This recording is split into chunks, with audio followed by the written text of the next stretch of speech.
आदमी मुसाफिर है, आता है जाता है, आते जाते रास्ते में यादें छोड़ जाता है। क्या बात है सर, एकदम वास्तविक लाइनें हैं और एकदम सटीक बैठती हैं सर, मतलब किसी की भी लाइफ की। आता है जाता है।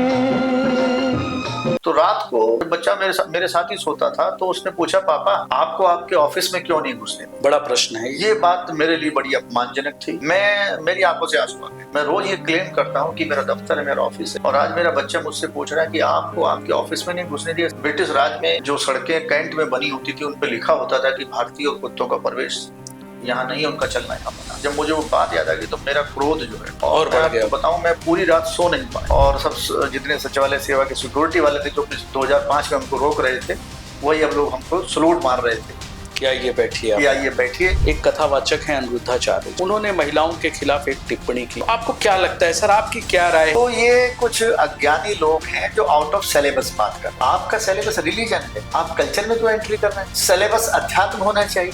रिलीजन का मसाला भी आपके पास, धर्म का भी मटेरियल आपके पास नहीं। इन्होंने धर्म के केवल 1-2 चैप्टर पढ़े हैं और ये संस्कृति के चैप्टर में घुस गए, जो इनका विषय नहीं है। आप कैसे देखते हैं सर इस लिव इन रिलेशनशिप को, किस तरफ जा रहा है, मतलब ये लिव इन रिलेशनशिप? उत्तर आधुनिक काल में कुछ ऐसी चीजें फ्रंट पे आई जिनका दायरा थोड़ा सा निजता से जुड़ा हुआ। वो निजी चॉइस थी, निजी संबंधों का मामला था। उसमें कुछ चीजें ऐसी पिक्चर में आने लगी जिसमें लिविंग, एलजीबीटी कम्युनिटी और तमाम तरह की जो चीजें आजकल चल रही हैं वो सब एग्जिस्टेंस में आ गई। वेस्टर्न मार्केट ने उसको हवा देना शुरू। आने वाले समय में सर ये जो असमानता है जातियों को लेकर, आपकी इनके ऊपर क्या राय है सर? जो लोग जाति के पक्ष में तर्क देते हैं वो उसकी अच्छाइयां बताते हैं जी, मगर जो उससे पीड़ित हैं वो उसको किसी रूप में स्वीकार नहीं करते। जिस आधार पर अंग्रेज हमको दोयम दर्जे का मान के ट्रीट करते थे जी, उसी आधार पर अगर भारत के ही कुछ लोग अपने ही समाज के लोगों को दोयम दर्जे का मान कर ट्रीट कर रहे हैं तो ये तो बड़ा विद्रूप हुआ।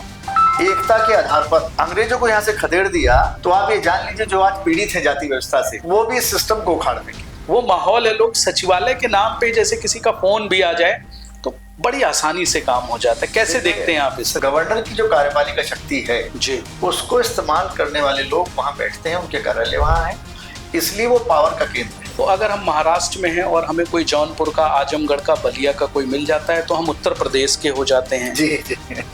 ये लाइन डिफरेंट लाइनें क्यों हो जाती हैं? आज पाकिस्तान हमारा सबसे बड़ा दुश्मन, बांग्लादेशियों को भी हम हमारे साथ ज्यादा अच्छे संबंध नहीं। तो अगर हम अमेरिका चले जाए पाकिस्तानी और बांग्लादेशी हमारा सबसे क्लोज फ्रेंड हो जाते हैं। जब हम दूर हैं केंद्र से तो परिधि की सब चीजें हमारी हैं। सही बात। और जब हम केंद्र में हैं तो हम केंद्र में, बाकी सब लोग परिधि पे हैं। पिछले 12-15 वर्षों से सर लगातार भाषा को लेके बड़ा टारगेट किया जा रहा है कि आप मराठी में बात करेंगे। कुछ पॉलिटिकल पावर क्विक रेस्पॉन्स के लिए कुछ ऐसी चीजों का इस्तेमाल करते हैं कि वो मुद्दे लोग कैच कर लें, जल्दी से उनको पकड़ लें और उस मुद्दे के आधार पर उनकी राजनीतिक पहचान बन जाए। नमस्कार, हमारा देश बदल रहा है और देश के साथ साथ हमारा समाज भी बदल रहा है और कहते हैं बदलाव बहुत जरूरी है, लेकिन इस बदलाव के साथ साथ समाज में चुनौतियां भी नहीं आ रही हैं और वो चुनौतियां बहुत गंभीर हैं। कैसी चुनौतियां? समाज में शिक्षा के क्षेत्र की चुनौतियां, समाज में बेरोजगारी की चुनौतियां, असमानता की चुनौतियां, जातीय भेदभाव की चुनौतियां और इसी तरीके से और भी बहुत सारी चुनौतियां हैं जो हमें समय के साथ साथ मिलती जा रही हैं। आज उन्हीं चुनौतियों के बारे में डिस्कशन करने के लिए हमारे साथ हमारे एक खास मेहमान मौजूद हैं जो वर्तमान समय में उत्तर प्रदेश सचिवालय संघ के अध्यक्ष हैं और इसी के साथ साथ वहां पर ज्वाइंट सेक्रेटरी के पद पर तैनात हैं आईटी सेल में। हमारे साथ जो हमारे मेहमान हैं अर्जुन देव भारती सर हैं। सर आपका बहुत बहुत स्वागत है सर हमारे शो में। सर हम शुरुआत करेंगे आपकी प्रारंभिक शिक्षा से। हम चाहेंगे कि आपका जन्म स्थान कहाँ है, थोड़ा सा अपने जीवन परिचय के बारे में बताएं और आप उत्तर प्रदेश सचिवालय में कैसे पहुंचे सर? मैं मूलतः जनपद मुजफ्फरनगर का रहने वाला हूँ। जी सर। और वही मेरा जन्म स्थान है। अच्छा। मेरे पिता सेंट्रल एक्साइज में अधिकारी थे जी। और मेरा परिवार वहीं मुजफ्फरनगर में ही रहता है, अभी भी रहता है। और मैंने एमए तक की शिक्षा वहीं से ली है। उसके बाद मैं तैयारी के लिए दिल्ली चला गया और तैयारी करते करते सिविल की मेरा सिलेक्शन भारत सरकार के इंटेलिजेंस ब्यूरो में हुआ और 2 साल में वहाँ रहा। जी सर। इंटेलिजेंस ब्यूरो के साथ साथ मेरा सिलेक्शन लोक सेवा आयोग उत्तर प्रदेश के माध्यम से समीक्षा अधिकारी के पद पर सचिवालय में हुआ और मैंने 10 जनवरी 97 को सचिवालय सेवा ज्वाइन की और मैं तब से लगातार सचिवालय सेवा में काम कर रहा हूँ और आज मैं वर्तमान में जॉइंट सेक्रेटरी हूँ IT एंड इलेक्ट्रॉनिक्स डिपार्टमेंट में। बहुत बढ़िया सर। और इसके अलावा मैं सचिवालय संघ का अध्यक्ष हूँ। जी सर। उत्तर प्रदेश सचिवालय कोऑपरेटिव बैंक का मैं चेयरमैन भी हूँ। बहुत बढ़िया सर। इसके अलावा मैं उत्तर प्रदेश सचिवालय राजपत्रित अधिकारी संघ का उपाध्यक्ष हूँ। बहुत बढ़िया सर। और इसके अलावा और भी 2-3 सामाजिक संगठनों से और संस्थाओं से मैं जुड़ा हूँ। जी सर। और सामाजिक काम के साथ साथ अपने सरकारी सेवा और सचिवालय के कर्मचारियों के लिए, अधिकारियों के लिए जो हो सकता है वो करने का प्रयास कर रहा हूँ। बहुत अच्छी बात है सर। सर जैसा कि आपने बताया कि आप मूलतः पश्चिम से हैं, जैसे मुजफ्फरनगर ठेठ पश्चिम एरिया है सर, तो पश्चिम आपकी प्रारंभिक शिक्षा पश्चिम वाली हुई सर और उसके बाद आप दिल्ली चले गए और जब आपने ज्वाइन किया तो आप ठीक उसके विपरीत आ गए लखनऊ सर, उत्तर प्रदेश की राजधानी में। तो कैसा बदलाव आपने महसूस किया, क्योंकि पश्चिम में तो बड़ी ठेठ भाषा और बड़ा सीधा बोला जाता है, वहाँ की भाषा भी कहते हैं कि बड़ी मतलब ऐसी भाषा है जो थोड़ा सा लग जाती है। उत्तर प्रदेश की अगर हम लखनऊ या पूर्वांचल की इस तरफ की बात करें तो कैसा बदलाव महसूस किया सर आपने? बदलाव जो महसूस किया मैं उसके बारे में साफ साफ बताऊंगा। हमारा मुजफ्फरनगर दिल्ली से बहुत नजदीक है जी, और दिल्ली देश की राजधानी। जी सर। तो मेरी जो शिक्षा दीक्षा मुजफ्फरनगर में होने के बाद जो मैंने तैयारी की वो दिल्ली में की। जी। और दिल्ली में तैयारी के दौरान जब हॉस्टल में था मैं वहाँ, तो पूरे देश के वहाँ लोग प्रतियोगी छात्र थे। जी, जी। तो ये बात हमें समझ में आ गई कि हम अपनी लोकल पहचान के साथ साथ अब हमको एक राष्ट्रीय पहचान भी में भी विलीन होना चाहिए। और वो पहचान है हमारी, ठीक है, पश्चिम उत्तर प्रदेश की पहचान है, वहाँ की भाषा अलग है, खान पान अलग है, थोड़ा सा अलग है, रहन सहन अलग है। परंतु जब मैं भारत सरकार की सेवा में इंटेलिजेंस ब्यूरो में आया और जगह जगह घूमने का मौका मिला तो लगा नहीं, ये भी एक नया पहचान है। धीरे धीरे फेमिलियर होते गए, फेमिलियर होता चला गया और हमने दोनों चीजों को अडॉप्ट किया, राष्ट्रीयता को भी अडॉप्ट किया और अपनी स्थानीयता को भी बरकरार रखा। तो स्थानीयता को बरकरार रखते हुए अपनी जड़ों से जुड़े हुए हैं, पश्चिम उत्तर प्रदेश से जुड़े हुए हैं और जो भारतीयता है जी, इंडियननेस है, उससे भी हम जुड़े हुए हैं। और जो सांस्कृतिक अंतर है वो हमारे लिए कोई अजूबे की बात नहीं, वो प्राकृतिक विविधता के कारण है, इसलिए स्वीकार्य है और सबको हम स्वीकार करते हैं। संस्कृति पे भी बात करेंगे सर, संस्कृति पे भी बात करेंगे। अभी बात करते हैं सर, आपने बताया कि दिल्ली में आपने तैयारी की, तो दिल्ली में कहाँ सर, मुखर्जी नगर वाला कैंपस इस तरफ वाला या राजेंद्र नगर तरफ वाला? हम मुखर्जी नगर नहीं जा पाए, हालांकि हमारा टारगेट तो सिविल सर्विस ही था जी। और इत्तेफाक से मैं वहाँ जगजीवन विद्या भवन, अच्छा, आदरणीय जो जगजीवन राम जी थे, जी जी, केंद्र सरकार में बाबू मंत्री रहे जी, अनेक विभागों में मंत्री रहे, उनके द्वारा एक करोल बाग इलाके में एक हॉस्टल बनवाया था। उस हॉस्टल में मुझे रहने का मौका मिला और उनकी जो सुपुत्री है आदरणीय मीरा कुमार जी, मैं 92 में उनसे जाके मिला और उन्होंने मुझे कहा कि आप हमारे हॉस्टल में प्रवेश लीजिए, आपको निःशुल्क शिक्षा यहाँ मिलेगी। तो मैं वहाँ 2 साल मुझे वहाँ रहने का मौका मिला और वही का मैं एक तरह से प्रोडक्ट हूँ। मुखर्जी नगर तो या राजेंद्र नगर तो नहीं जी, बट हाँ, क्योंकि रास्ता वही था, सिविल का रास्ता था, इसलिए करोल बाग से आप जगजीवन विद्या भवन का मैं वहां से शुरुआत हुई, वहीं से मेरी तैयारी, वहीं मुझे कोचिंग हुई। और जो दूसरा योगदान है मेरा YMCA का योगदान है। YMCA, हाँ, YMCA जो जंतर मंतर के पास है, माई कोचिंग सेंटर है, वहाँ भी मैंने कोचिंग ली। तो इन दोनों संस्थाओं का बहुत बड़ा योगदान है और उसकी वजह से मेरा दोनों जगह सिलेक्शन हुआ। सिविल में मैं फाइनल सिलेक्शन नहीं हो पाया, बट उसके बदले में मुझे 2 नौकरियां आराम से मिल गई। चलिए, अच्छी बात है सर। तो जैसे आपने बताया 97 सर आप आए जी, 10 जनवरी 97, 10 जनवरी 1997 को आपने मैं सचिवालय में आ गया। तो काफी लंबा कार्यकाल, मैं मान के चलूं लगभग 28 साल की सेवा के आसपास हो गया। आपने बताया सर आप बहुत सारे सामाजिक संगठनों में भी और साथ में सचिवालय संघ के भी आप प्रेसिडेंट हैं, पदाधिकारी हैं, वहां पर अध्यक्ष हैं। तो माना यह जाता है कि लोग जब जॉब में, खास करके इस तरह की जॉब में आ जाते हैं, तो बड़ा सिंपल, मतलब अपने काम पे फोकस्ड, बहुत ज़्यादा इधर उधर की चीज़ों में नहीं रहते हैं। जैसे सामाजिक संगठन हो गया, विचारधाराएं, और फिर जैसे आपका अध्यक्ष, मतलब अध्यक्ष तो पॉलिटिकल थोड़ा बहुत हो गया, लोगों से मिलना है तभी आप प्रेसिडेंट बनते हैं। तो ये आपका रुझान शुरुआत से ही था या यहाँ पे आने के बाद, मतलब कैसे, हम जानना ये चाहते हैं, मतलब बचपन से ही ऐसा कुछ लगाव था?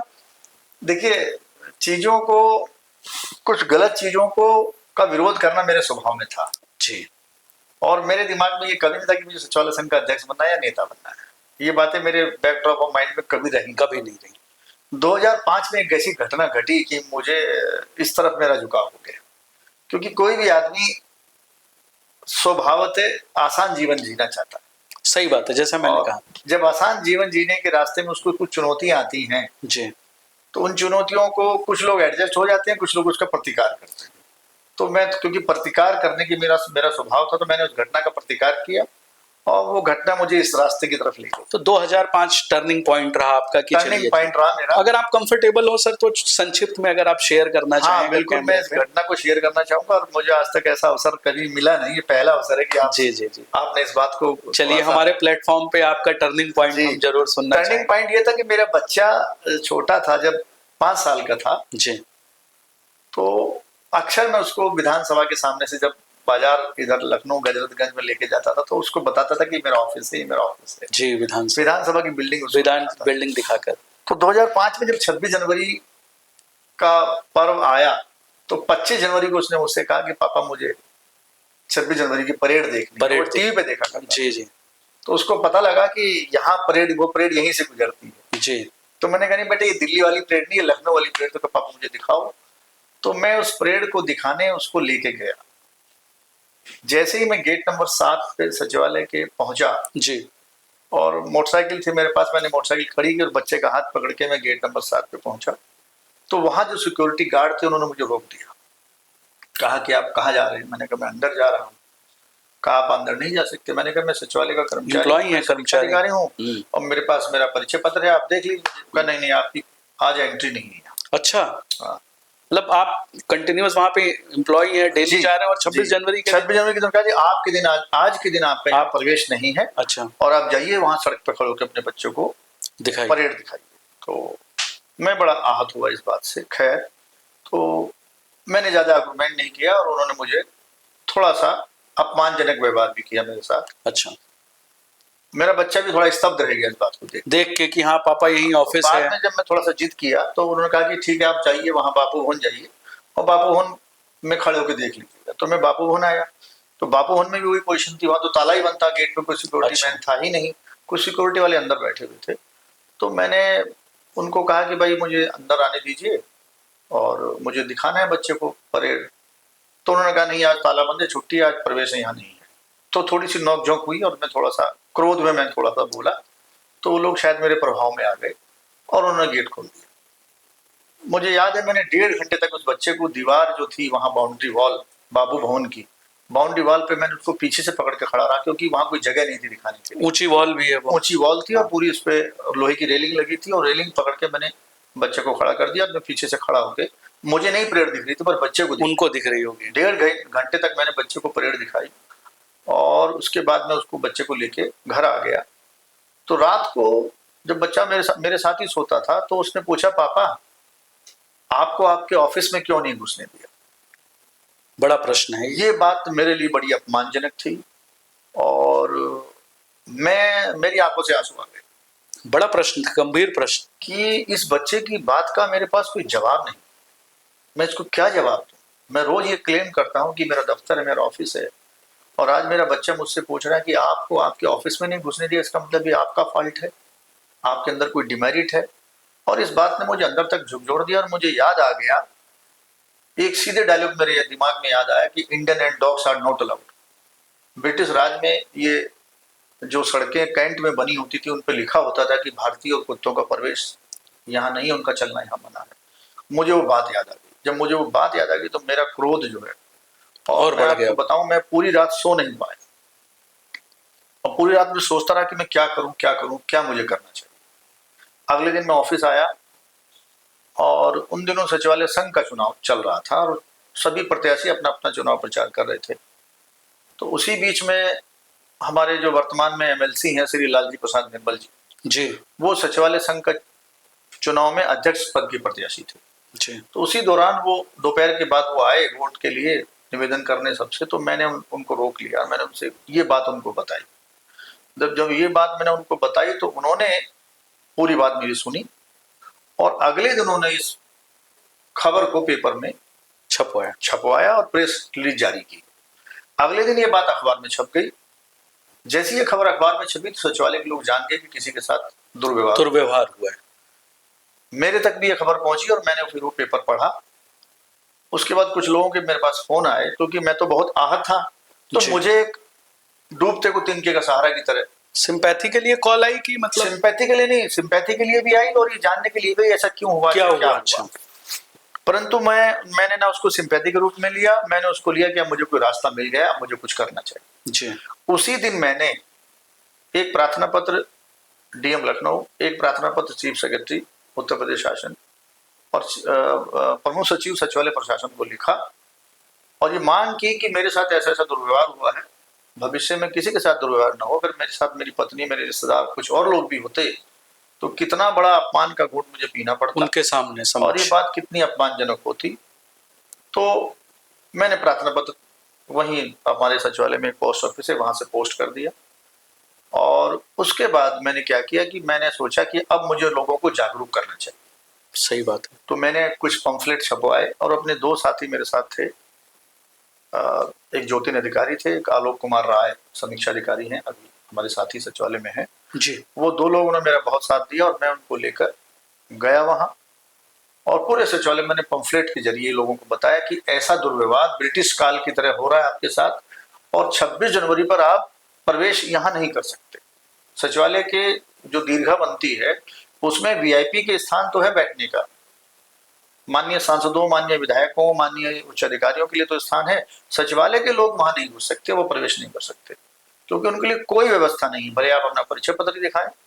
खैर 1 महीने बाद उस मामले पर मीटिंग हुई, सरकार ने इस बात को समझा और 2006 में निर्णय हो गया कि 1000 कुर्सियों की दीर्घा सचिवालय विधानसभा के सामने बनेगी। तो अगले साल फिर 26 जनवरी को मैं अपने बेटे को लेकर गया वहां और मैंने 1 साल बाद उसके अपने बच्चे की बात का जवाब दिया कि बेटा देखो, आज तुम चलो, आज तुम्हारे लिए पूरी 1000 कुर्सियों की दर्शक दीर्घा बन गई है, आज हम सम्मान के साथ देखेंगे। हम लोग वहां गए और सबसे अगली पंक्ति में मैंने अपने बेटे को बैठाया, मैं भी बैठा।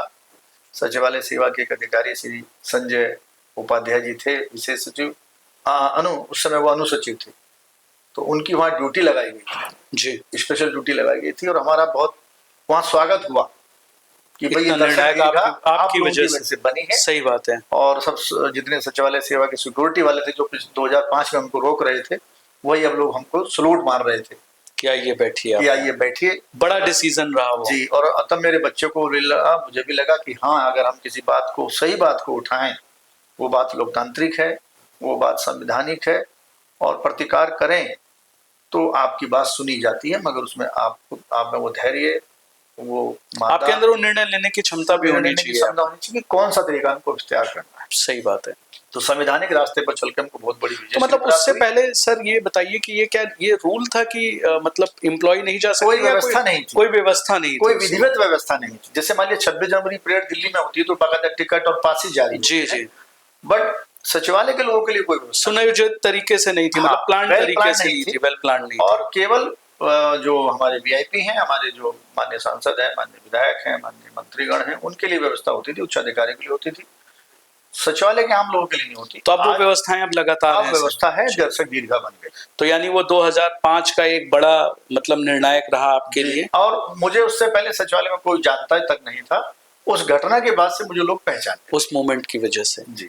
चलिए अच्छा। और उसी का ये असर है कि आज मैं सचिवालय संघ का अध्यक्ष हूँ। लोगों ने मुझ में विश्वास व्यक्त किया, मुझे वोट देकर जिताया और लोग अपने मतलब अपने हक के लिए अपने आप ये कह सकते हैं कि जो उनकी इच्छाएं हैं वो आपके थ्रू आज वो पूरी कर रहे हैं। बिल्कुल। मैं आज भी किसी बात में कोई मुद्दा जो जेन्युइन है, जो मुद्दा वास्तविक है, उसको उठाने में मैं गुरेज नहीं करता हूँ और उसको बड़ी बेबाकी से, बड़े निर्भयता के साथ, संवैधानिक तरीके से अपनी बात को कहता हूँ। चलिए अच्छी बात है सर, आपका एक बड़ा सराहनीय और एक आपकी वो भूमिका रही कि जी आज वो सबके लिए, पूरे सचिवालय सारे एम्प्लॉयज के लिए एक वो बना हुआ है कि वो अपने साथ, अपने परिवार के साथ, जहाँ पे वो दिन रात काम करते हैं, अपना पूरा समय देते हैं। तो जो ये हमारा राष्ट्रीय पर्व है 15 अगस्त और 26 जनवरी, तो उस पर्व के अंदर वो कंधे से कंधा मिलाकर वहां पर बैठ के। मैं आपको एक बात और इसमें ऐड कर दूं जी, कि गर्व के पर्व पर जी शर्म की अनुभूति अगर नागरिक को होने लगे तो इससे खराब बात कोई नहीं हो सकती। सही बात है सर, बड़ी बात है। जिस गणतंत्र के लिए वो मनाया जा रहा है, जिस जी। गण के लिए वो मनाया जा रहा है, जी, और वही उसमें हिस्सा ना ले पाए, जिसके लिए मनाया जा रहा जिसके लिए मनाया जा रहा है, सही जिसके बात लिए है। सारी बातें, जिसके लिए संविधान है, जिसके लिए फंडामेंटल राइट है, जिसके लिए सारी चीजें हैं, पूरी सरकार है, व्यवस्था है, अगर वो उस गर्व की अनुभूति उन विशेष आयोजनों पर नहीं कर पाता है, हम उसको नहीं कनेक्ट कर पाते हैं, नहीं जोड़ पाते हैं, तो ये हमारे सिस्टम का सही बात है। जो हमारा शायद जो हमारा संविधान है, जो आर्टिकल 1 और 2 है, जहाँ पे हम लोग ये कहते हैं कि हम भारत के लोग, जी, भारत। जिसके अंदर जो कोई जाति धर्म विशेष समुदाय के लिए नहीं है, वहां पे सीधी एक लाइन कही जाती जी। है कि हम भारत के लोग we the people of India. Yes, तो भारत के लोगों के लिए अगर वो नहीं है, वहां बिल्कुल। पे अगर वो अगर मान लीजिए डिफरेंट है, तो फिर कैसे जी, होगा? देख, बड़ी बात है। बिल्कुल बिल्कुल बिल्कुल सर चलिए, बहुत अच्छा रहा आज, उसकी वजह से आज सारे लोग उस तरह की व्यवस्थाएं हैं, बिल्कुल। और वो आपके लिए टर्निंग पॉइंट रहा। जी। सचिवालय की सर जब भी बात करते हैं तो बड़ा, सचिवालय एक शब्द बोलना रुतबे वाला, जैसे मैं पूर्वांचल से आता हूँ, गोरखपुर से आता हूँ, तो लोग कहते हैं सचिवालय से एक फोन आ जाए तो काम बड़ी आसानी से हो जाता है। क्या है सर, मतलब इस तरीके का कैसे वो माहौल है? लोग सचिवालय के नाम पे जैसे किसी का फोन भी आ जाए तो बड़ी आसानी से काम हो जाता है, कैसे देखते हैं आप इसको? सचिवालय पावर सेंटर है, पावर सेंटर, और संविधान में एक आर्टिकल है 354 जी, तो 354 में ये व्यवस्था है कि 343 या थोड़ा सा मैं कंफ्यूज कर रहा हूँ, जी, उसमें व्यवस्था है कि executive power of the state shall be vested with the governor okay, and he shall exercise his power through himself and through officer subordinate to him. तो क्योंकि सचिवालय में गवर्नर की जो कार्यपालिका शक्ति है, जी, उसको इस्तेमाल करने वाले लोग वहां बैठते हैं, उनके कार्यालय वहां है, इसलिए वो पावर का केंद्र है, सत्ता का केंद्र है। और जो गवर्नर की पावर को एग्जीक्यूट करते हैं, स्टेट की एग्जीक्यूटिव पावर का इस्तेमाल करते हैं, इसलिए उनकी बात प्रभावशाली है, अधिकारपूर्ण है, और वो कोई भी बात ऐसे ही नहीं कहते। सही बात, वो क्या कह सकते हैं, क्या नहीं कह सकते हैं, इस बात का पूरी तरह ध्यान रखते हुए, चाहे वो माननीय मंत्रीगण हो, चाहे वो अधिकारीगण हो, चाहे वो अन्य स्तर के सचिवालय सेवा के अधिकारी हो, तो इसलिए क्योंकि वो तर्कपूर्ण बात कहते हैं, नियम संगत बात कहते हैं, संवैधानिक बात कहते हैं, इसलिए वो बात बड़ी महत्वपूर्ण मानी जाती है, और वो पावर सेंटर से वो बात आ रही है, इसलिए उसकी इसलिए गंभीरता उसकी होती है। गंभीरता है, और लोग उसको फॉलो करते हैं। उस तरीके का एक माहौल बना हुआ है कि वहां से जो भी कोई मैसेज आएगा वो सही आएगा, जो भी बिल्कुल। कोई किसी तरीके से कोई बात की जाएगी तो वो नीति के तहत की जाएगी, बिल्कुल। रूल के तहत की जाएगी, रूल के शायद तहत। उसी के तहत, नियम संगत की अकॉर्डिंग जाएगी। टू भारत के संविधान के अनुरूप होगी वो, और संवैधानिक गरिमा, संवैधानिक जो सूचिता है वो, और उसमें बहुत सारी जो समाज कल्याण की अवधारणा है, जनता जी। की अवधारणा है, वो भी उसमें साथ जुड़ी रहती है, क्योंकि आखिर स्टेट गवर्नमेंट है तो जन कल्याण के लिए ही, सही बात है, उसका टारगेट जन कल्याण करना है, और उस जन कल्याण के लिए कुछ हमें अधिकार दिए गए हैं, उन अधिकारियों का इस्तेमाल करते ही हमारे समस्त अधिकारी, माननीय मंत्रीगण, उस बात के लिए या किसी भी बात के लिए जो जनता से जुड़ी हो, सामान्य निर्देश देते हैं। अगर वो लिखित में शासनादेशों के माध्यम से है, एक्ट रूल्स के माध्यम से है, अगर दूरभाष पर कहना पड़ता तो उसका इस्तेमाल करके भी वो बात कम्युनिकेट की जाती है, और उसको जिला स्तर के या मंडल स्तर के या मुख्यालय स्तर के अधिकारीगण गंभीरता से सुनते हैं, उसका पालन करते हैं। चलिए अच्छी बात है सर। सर जहां से हमने अपनी बात को शुरू किया समाज के अंदर कि हमारा देश बदल रहा है, समाज बदल रहा है, और बदलाव के साथ साथ हमें बहुत सारी चुनौतियां भी दे रहा है। आप एक सामाजिक चिंतक भी हैं, आप एक कुशल नेतृत्व भी कर रहे हैं इस समय, और वो पावर सेंटर के अंदर आप हैं वहां पे।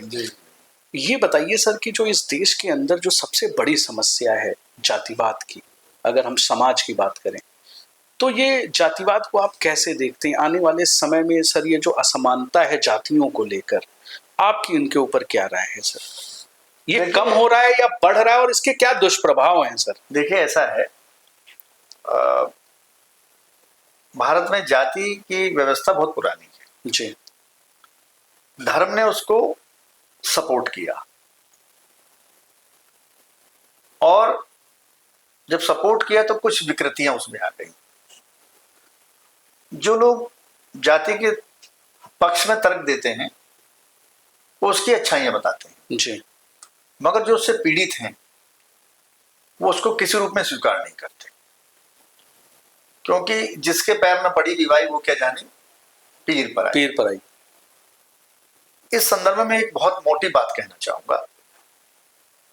भारत 1757 से लेकर और 1857 तक कंपनी शासन के अधीन रहा। जी। 1857 की क्रांति के बाद ब्रिटिश गवर्नमेंट का गवर्नमेंट ऑफ इंडिया एक्ट 1958 आ गया जी। और भारत का शासन ब्रिटिश हुकूमत के अधीन आ गया। कंपनी शासन खत्म हो गया। भारत के लोगों ने ये देखा, ये अनुभव किया, 1857 की क्रांति में अनुभव किया, भले वो कुछ लोगों ने अनुभव किया हो, परंतु 1942 तक आते आते गांधी जी के नेतृत्व में और कांग्रेस पार्टी के नेतृत्व में सब लोगों को ये लग गया कि कोई विदेशी हम पर शासन कर रहा है और हमारे राजनीतिक, सामाजिक, सांस्कृतिक और आर्थिक अधिकारों का हनन कर रहा है और हमें इनसे आजादी चाहिए। उस आजादी के आंदोलन में सब लोगों ने सहभागिता की और लड़कर अपनी आजादी हासिल की। तो अगर भारत की जनता के बीच में कुछ लोगों को ये लग रहा है कि हमारी भी आजादी कुछ लोगों के द्वारा जिस आधार पर अंग्रेज हमको दोयम दर्जे का मान के ट्रीट करते थे जी। उसी आधार पर अगर भारत के ही कुछ लोग अपने ही समाज के लोगों को दोयम दर्जे का मान कर ट्रीट कर रहे हैं तो ये तो बड़ा विद्रूप हुआ। सही बात है कि अपनी आजादी जब हमें अंग्रेजों से लेनी है तो हम एक है, भारतीय हैं, और जब भारतीय आजाद हो गए तो अब हम अलग अलग जाति में बटे। सही बात है। ये विसंगति लोग कैसे एडजस्ट कर पा रहे हैं ये समझने वाली बात है। और अगर भारत के लोगों ने एकता के आधार पर जी अंग्रेजों को यहां से खदेड़ दिया जी, तो आप ये जान लीजिए जो आज पीड़ित है जाति व्यवस्था से वो भी इस सिस्टम को उखाड़ फेंके, इसमें कोई दो राय नहीं। सर हम फिर एक लाइन देखिए, बड़ी एक बात जो हम लोग देखते हैं समाज के अंदर, जब हम उत्तर प्रदेश से बाहर जाते हैं तो अगर हम महाराष्ट्र में हैं और हमें कोई जौनपुर का, आजमगढ़ का, बलिया का कोई मिल जाता है तो हम उत्तर प्रदेश के हो जाते हैं। जी जी। जब हम देश से बाहर जाते हैं और वहां अगर हमें कोई इंडियन मिल जाता है तो वहां हम उसका जाति धर्म नहीं पूछते हैं, वहां हम इंडियन हो जाते हैं। बिल्कुल बिल्कुल। और जब हम देश के अंदर रहते हैं, प्रदेश के अंदर रहते हैं, अच्छा जब हम गांव में जाते हैं तो हम एक गांव के हो जाते हैं कि नहीं सब लोग हम लोग एक हैं। तो ये लाइन डिफरेंट लाइनें क्यों हो जाती हैं आदमी के लिए, मतलब अलग अलग परिस्थितियां क्यों हैं सर? ऐसा है, ये सारा का सारा जो खेल है वो पहचान के संकट का है। Identification, identity crisis. अच्छा, आइडेंटिटी क्राइसिस। जब हम अपने समूह में रहते हैं, अपनी जाति के बीच में रहते हैं तो हमें आइडेंटिटी क्राइसिस नहीं होता। जब हम मुंबई चले जाते हैं तो हमको अपना रीजनल क्राइसिस पैदा हो जाता है। तो रीजनल क्राइसिस में बिहार भी हमारा भाई है मुंबई में। सही बात है। अगर भारत का कोई नागरिक, आज पाकिस्तान हमारा सबसे बड़ा दुश्मन है जी, बांग्लादेशियों को भी हम हमारे साथ ज्यादा अच्छे संबंध नहीं, तो अगर हम अमेरिका चले जाएं जी तो भारत, उत्तर प्रदेश और बिहार, महाराष्ट्र को तो छोड़ दीजिए, पाकिस्तानी और एशिया को भी हम ले लेते हैं। पाकिस्तानी और बांग्लादेशी हमारा सबसे क्लोज फ्रेंड हो जाते हैं, एक ही रूम में भी रहने लगते हैं। क्यों? वहां जो हमारी जो सांस्कृतिक और सामाजिक सापेक्षता है वो अब यूरोपियन से हो गई, अमेरिकन से हो गई, क्योंकि हमको अपनी पहचान को बचाना है जी। सारी रणनीति हम अपनी पहचान को बचाने के लिए एस्टेब्लिश करते हैं जी। जब हम दूर हैं केंद्र से तो परिधि की सब चीजें हमारी हैं। सही बात। और जब हम केंद्र में हैं तो हम केंद्र में, बाकी सब लोग परिधि पे हैं। शायद यही एक रीजन है कि जब कोई हमारे देश की महिला बाहर जाती है तो बाहर जाने के बाद शायद उसको अपना चूड़ी, कंगन, मेहंदी, बहुत अच्छा सब कुछ याद आ जाता है। बहुत अच्छा आपने उदाहरण दिया। देखिए ये होता है सांस्कृतिक सापेक्षता की वजह से जी। आज हम जब दिल्ली में हैं तो दिल्ली में 2 मार्केट हैं। आप कभी जनपद कनॉट प्लेस जाइए, कनॉट प्लेस में, तो कनॉट प्लेस में 2 बाजार हैं जी। एक जनपद बाजार है और एक जनपद के पैरेलल जो पार्लियामेंट स्ट्रीट की तरफ रोड गई है एक मार्केट वहां है जी। तो वो जो जनपद का LIC बिल्डिंग के पीछे वाला जी LIC की बिल्डिंग है जी, और वहाँ वेस्टर्न कपड़े मिलते हैं जी। और सारे भारतीय वेस्टर्न कपड़े खरीदते हैं जी। सही बात है, टॉप और सब मिलते हैं वहाँ पे। हाँ एकदम सही बात है। और बरमूडा और सब चीजें हाँ रोड पे मिलते हैं वहाँ पे। उसके जो पीछे वाली जो रोड है पार्लियामेंट स्ट्रीट है शायद वो जी, वहां पर आप देखेंगे जो फॉरेनर्स हैं वो सारे इंडियन कपड़े खरीदते आपको मिलेंगे, राजस्थानी चुनरी, घाघरा। तो ये संस्कृतियों में सापेक्षता होती है, आकर्षण होता है जी, अट्रैक्शन होता है। तो भारत की लड़कियां जब भारत में है तो जीन्स और टी-शर्ट में है जी। अगर वो विवाह के पश्चात अमेरिका जा रही हैं, फ्लाइट से जा रही हैं, तो वहां क्योंकि बहुतायत तो वहाँ जीन्स और वेस्टर्न अटायर कल्चर ये है, जी तो वहां पर एक सांस्कृतिक सापेक्षता का भाव पैदा हो जाता है। फिर हमको लगता है कि हमारी अपनी पहचान अपनी है। आइडेंटिटी हमारी, तो अपनी identity हमारी है। मिट्टी वही है। तो फिर हम अपनी आइडेंटिटी, हमारी मेहंदी है, हमारा चूड़ा है, हमारे हाँ, वहां पे हम लोग फिर सारे फेस्टिवल में एक हो सारे जाते हैं, फेस्टिवल में एक हो जाते हैं। और यहाँ पे हम हिंदू धर्म और जाति और बहुत जी, सारी जी, चीजों फेस्टिवल तो है ये वहां पे। केवल आइडेंटिटी का क्राइसिस है, और आइडेंटिटी में जब विविधता के कंसेप्ट को हम समझ नहीं पाते कि कश्मीर की संस्कृति राजस्थान की संस्कृति के सापेक्ष डेवलप नहीं हुई है। राजस्थान का जो परिधान है, जो भोजन है, जो खान पान है, वो रहन सहन है, वो राजस्थान के भौगोलिक परिवेश की वजह से। क्लाइमेट है वहाँ का, कश्मीर का जो सही भोजन बात है, खान पान है, रहन सहन है, वो कश्मीर के भौगोलिक परिवेश की वजह एकदम सही बात है सर। से। इसी तरह हरियाणा है, पंजाब है, तो ये जो विविधता भरा देश भारत है, उसकी भौगोलिक डाइवर्सिटी को हम समझ लें, जी हम उसको समझते हैं सापेक्षता में, सही बात कि है। बिहार की संस्कृति पंजाब की संस्कृति से खराब है, वर्सेस कर लेते हैं, वर्सेस कर लेते हैं। ये वर्सेस जो है साइन ऑफ इग्नोरेंस है। संस्कृति में सापेक्षता नहीं होती है, संस्कृतियां निरपेक्ष रूप से उत्पन्न होती है, निरपेक्ष रूप से सर्वाइव करती है और निरपेक्ष रूप से ही चलती हैं। मतलब कल्चर का अगर कंपटीशन खत्म हो जाए, कल्चर की अगर समझ पैदा हो, समझ हो जाए, कंपटीशन नहीं होता कल्चर हाँ। से। कंपटीशन तो हमारी अज्ञानता पैदा करती है। सही बात है। कल्चर में कोई कंपटीशन नहीं हो सकता, क्योंकि कल्चर कंपटीशन से पैदा ही नहीं हुआ। सही ये बात कोई है। कॉम्पिटिटिव एग्जामिनेशन नहीं है। बिहार कश्मीर से कंपटीशन नहीं कर रहा है, संस्कृति में कंपटीशन नहीं होता है। सही बात है। उत्पादन में हो सकता है, प्रोडक्शन में हो सकता है, एग्रीकल्चर में हो सकता है, इंडस्ट्री में हो सकता है। समझ का फर्क है। समझ है कि हम डाइवर्सिटी को समझ नहीं पा रहे। अगर यूनिटी इन डाइवर्सिटी का कंसेप्ट समझ में आ जाए, विविधता में अनेकता में ही एकता, विविधता में एकता, तो पूरा हमारे जितने भी 29 राज्य हैं और 7 केंद्र शासित प्रदेश हैं 8, तो अगर उनकी विविधता का कंसेप्ट हमारी समझ में आ जाए, तो हम ये समझ लेंगे कि ये सांस्कृतिक विविधता का कारण भौगोलिक परिवेश है, एक दूसरे के प्रतियोगी होना नहीं है। और हैं सब भारतीय।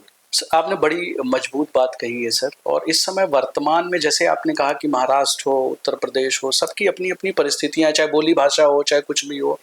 अभी सर महाराष्ट्र के अंदर एक बहुत, अब कई दिनों से, मैं तो महाराष्ट्र में रहा हूँ 8 साल, मुझे लग रहा है कि पिछले 12-15 वर्षों से सर लगातार भाषा को लेके बड़ा टारगेट किया जा रहा है कि आप लोकल भाषा पे बात करेंगे, मराठी में बात करेंगे। हालांकि बहुत सारे उत्तर प्रदेश, बिहार, महाराष्ट्र एक ऐसा हब है जहाँ पे पूरे देश के कोने कोने से लोग आते हैं और अपने व्यापार, फाइनेंशियल कैपिटल है, और अपना जीविकोपार्जन करते हैं, वहां से ग्रोथ करते हैं, और बहुत सारे लोग वहीं शिफ्ट भी हो गए। ये बार बार समय, क्या ये राजनीतिक तरीके से लाई जाती है या वहां की डिमांड है कि नहीं आपको लोकल लैंग्वेज में ही बात? देखिए, मैं इसका थोड़ा सा अलग तरीके से जवाब दूंगा, इसका पॉलिटिकल रिप्लाई नहीं दूंगा जी, क्योंकि I am not authorised to reply politically. और राजनीति चाहे प्रदेश की हो चाहे देश की हो, मुद्दों पे चलती है जी। और जो क्विक रेस्पॉन्स है जनता का जी, कुछ पॉलिटिकल पावर क्विक रेस्पॉन्स के लिए कुछ ऐसी चीजों का इस्तेमाल करते हैं कि वो मुद्दे लोग कैच कर लें, जल्दी से उनको पकड़ लें और उस मुद्दे के आधार पर उनकी राजनीतिक पहचान बन जाए। अच्छा। भाषा को या संस्कृति को भी राजनीतिक दल बहुत जल्दी गेन करने का जब माध्यम बना लेते हैं तो ऐसी परिस्थितियां पैदा होती हैं, चाहे वो भाषा हो, चाहे वो धर्म हो, चाहे वो जाति हो, या वो चाहे पर्सनैलिटी कल्ट हो। जरा उन लोगों से ये पूछिएगा, जो आज का मुंबई है या आज का जो महाराष्ट्र है जी, वो जो फाइनेंशियल कैपिटल में कन्वर्ट हुआ है जी, पिछले 100 सालों के इतिहास में, क्या केवल मराठी ही लोग ही वहां काम कर रहे हैं? उसमें बिहार के भी लोग हैं, उसमें पंजाब के भी लोग हैं, उसमें गुजरात के, सभी लोगों का कंट्रीब्यूशन, पूरे देश के लोगों का योगदान है। तो फिर एक पक्षीय भाषा, और ये केवल और केवल लोगों को गुमराह करने का तरीका है। सांस्कृतिक उभारों को, धार्मिक उभारों को इसलिए पहचान दी जाती है ताकि कुछ लामबंदी हो जाए, पोलराइजेशन हो जाए। ये मीन्स ऑफ पोलराइजेशन है, ध्रुवीकरण। ये ध्रुवीकरण की ताकतें हैं। जो ध्रुवीकरण की ताकतें विकास को एजेंडा न बनाकर, जो डाइवर्सिटी है भारत की, उसी डाइवर्सिटी को कॉज ऑफ हेट्रेड में कन्वर्ट कर देते हैं। होना उसका सम्मान चाहिए, होनी उसकी रिस्पेक्ट चाहिए, परंतु वो उसी को नफरत के आधार पे, गुलदस्ता जो खूबसूरत गुलदस्ता है उसमें तरह तरह के फूल, मल्टीपल फूल्स होते हैं, मल्टीपल फ्लावर्स होते हैं उसमें, जी। कोई एक तरह का फूल नहीं सबकी अपनी विशेषता है, होता। किसी सबकी की अपनी खुशबू है, विविधता कोई देखने सबकी में अपनी अच्छा है। विशेषता है। बिल्कुल बिल्कुल। आज आप देखिए शादी में फॉरेन के फूल सब सज रहे हैं, भारत के तो फूल ही सजना बंद हो गए। सही बात तो विदेशी फूल स्वीकार है आपको, और अपने भारत देश के के, गुलदस्ते के जो फूल हैं उनको आप पैरे तले रोंद रहे हैं। सही बात है, उनको कोई रिस्पेक्ट नहीं कर उनकी कोई रेस्पेक्ट नहीं है। तो ये वो लोग हैं जिनकी पॉलिटिकल आइडेंटिटी खतरे में है, सर। जिनको लोगों ने नकार दिया है विकास के मुद्दे पर, सही बात, और जिनके पास कुछ करने को नहीं बचा है। तो उन्होंने हमारी जो विविधता है, हमारी जो सांस्कृतिक विविधता है, चाहे वो भाषाई हो, चाहे वो हमारी खान पान की हो, चाहे वो रहन सहन की हो, चाहे वो बोलचाल की हो, चाहे वो नृत्य हो, चाहे संगीत हो, जितनी भी हमारी विधाएं हैं कल्चर की, उन्हीं को माध्यम बना लिया राजनीति का। और ऐसा होना समाज के लिए बड़ा घातक है, क्योंकि समाज, ये जो भारत की विविधता, इसे कोई खत्म नहीं कर पाएगा। और सही बात, और शायद भारत इसी के लिए जाना जाता है, फोक सिंगर हुए, फोक नृत्य हुए, लोकल, आप कहीं पे ले जाते हैं यार। आज देखिए सर, हमारा जो सबसे बड़ा पर्व है सांस्कृतिक कार्यक्रमों में 26 जनवरी को जो देखिए आप सारा, यस, उसमें यही दिखाया जाता है। यस, तो भारत सरकार कह सकती है क्या कि मराठी जो लोक नृत्य है उसका प्रदर्शन नहीं होगा? नहीं, वहां तो सब कुछ दिखाया जाता है सर। महाराष्ट्र की झांकी इस बार दिल्ली राजपथ पे नहीं दिखाई जाएगी? सही बात है, ऐसा तो नहीं होता। सही बात है, सांस्कृतिक रूप से सबको और सांस्कृतिक पक्ष ही दिखाया जाता है। सही बात है। हमारे जो विदेशी मेहमान वहां आकर बैठते हैं, वो हमारी उस डाइवर्सिटी को ही देखते हैं, वही को आप दिखाते हैं, उसी को दिखाते हैं आपके पास, क्योंकि वही आपकी ब्यूटी है। इकोनॉमिक डेवलपमेंट भी दिखाते हैं हम अपनी सैन्य क्षमता का भी प्रदर्शन करते हैं, क्षमता का भी प्रदर्शन करते हैं, और अपनी जो सांस्कृतिक है, इसके बावजूद भी हम एक हैं, हम इस यूनिटी का प्रदर्शन करते हैं। और पॉलिटिकल पार्टी वही काम 26 जनवरी 15 अगस्त को दूसरे रूप में करे, और अपने पॉलिटिकल फील्ड में जाने के बाद दूसरा ध्रुवीकरण। इससे खतरनाक विद्रूप राजनीति में नहीं हो सकता। मैं इसके बारे में और इससे ज्यादा, सही बात है सर, कहना पॉलिटिकल स्टेटमेंट एकदम सही बात है सर। ध्रुवीकरण हमारे समाज के लिए बहुत ही ज्यादा घातक होता जा रहा है। और शायद, अच्छा ये बताइए सर, इसी की वजह से जो आज की जनरेशन है, जो आज के लोग हैं, आपको नहीं लगता है कि सर उनका देश के प्रति कहीं ना कहीं जो देश के लिए सम्मान है, या जो उनके अंदर एक रहता था कि नहीं यार हमारी देशभक्ति है, वो कमजोर हो गई है सर? हर आदमी को वो देखते हैं कि देशभक्ति की कमजोरी वाली बात तो से मैं पूरी तरह सहमत नहीं हूँ। और वो चाहे किसी भी हमारे देश की किसी भी संस्कृति के लोग हों, सब देश को लाइक करते हैं। बट हाँ, अब थोड़ा सा एक जो फर्क आया वो ये आया है कि जो वंचित लोग थे, जिनको कुछ उनका शेयर नहीं मिला, बस वो अपने शेयर को प्रायोरिटी दे रहे हैं, अपने हिस्से की मांग कर रहे हैं, अपने हिस्से को प्रायोरिटी दे रहे हैं। इसलिए हमको ऐसा लग रहा है कि वो प्रायोरिटी देश को नहीं दे रहे, वो देश की सीमाओं के बाहर उन्होंने अपनी चीजों को, अपनी डिमांड को, अपनी जो पॉलिटिकल विल पावर है, उनकी जो प्रशासन में उनको हिस्सा चाहिए, उनको जो संस्कृति में हिस्सा चाहिए, उनको जो बाकी सिस्टम है समाज के उसमें हिस्सा चाहिए, इकोनॉमी में हिस्सा चाहिए, उसके लिए वो मुखर हो गए। प्रायोरिटी निजी तौर पर थोड़ी सी बदल गई है। अच्छा, क्योंकि समाज बहुत तेजी से बदल रहा है। वो राष्ट्रद्रोही हो गए या राष्ट्र विरोधी हो गए हैं, इस बात से मैं पूरी तरह सहमत नहीं, क्योंकि वो ये डिमांड भारत में रह के कर रहे हैं, संवैधानिक सिस्टम के तहत कर रहे हैं। उन्होंने वेपन नहीं उठा लिया है, वो सशस्त्र क्रांति या विद्रोह के माध्यम से नहीं प्राप्त करने का प्रयास कर रहे हैं, वो लोकतांत्रिक और संवैधानिक तरीके से प्रयास से कर रहे हैं। तो जो लोकतांत्रिक और संवैधानिक तरीके से डिमांड कर रहा है, उसकी देशभक्ति तो और मजबूत हो गई। सही बात है, वो आपके, क्योंकि संविधान सर्वोपरि है। सही बात, भारत के लोग, अगर भारत के लोग संवैधानिक मर्यादाओं में रहते हुए, संविधान के दायरे में रहते हुए अपनी बात कर रहे हैं, तो वो देशद्रोही उनको नहीं कहा जा सकता। उनको तो सबसे बड़ा देश प्रेमी कहा जाना चाहिए कि हमारे देश ने जो अडॉप्ट किया है, जिसको अंगीकार किया है 26 नवंबर 1949 को, हम उसको रेस्पेक्ट दे रहे हैं, उसको फॉलो कर रहे हैं, और उसके तहत ही अपनी डिमांड कर रहे हैं। अच्छी बात है सर। सर, जैसे हमने जातिवाद पे बात किया, वैसे ही हमारे समाज का एक बहुत बड़ा मुद्दा या बहुत बड़ा हिस्सा कहीं ना कहीं सर एक महिला उत्पीड़न को लेके है।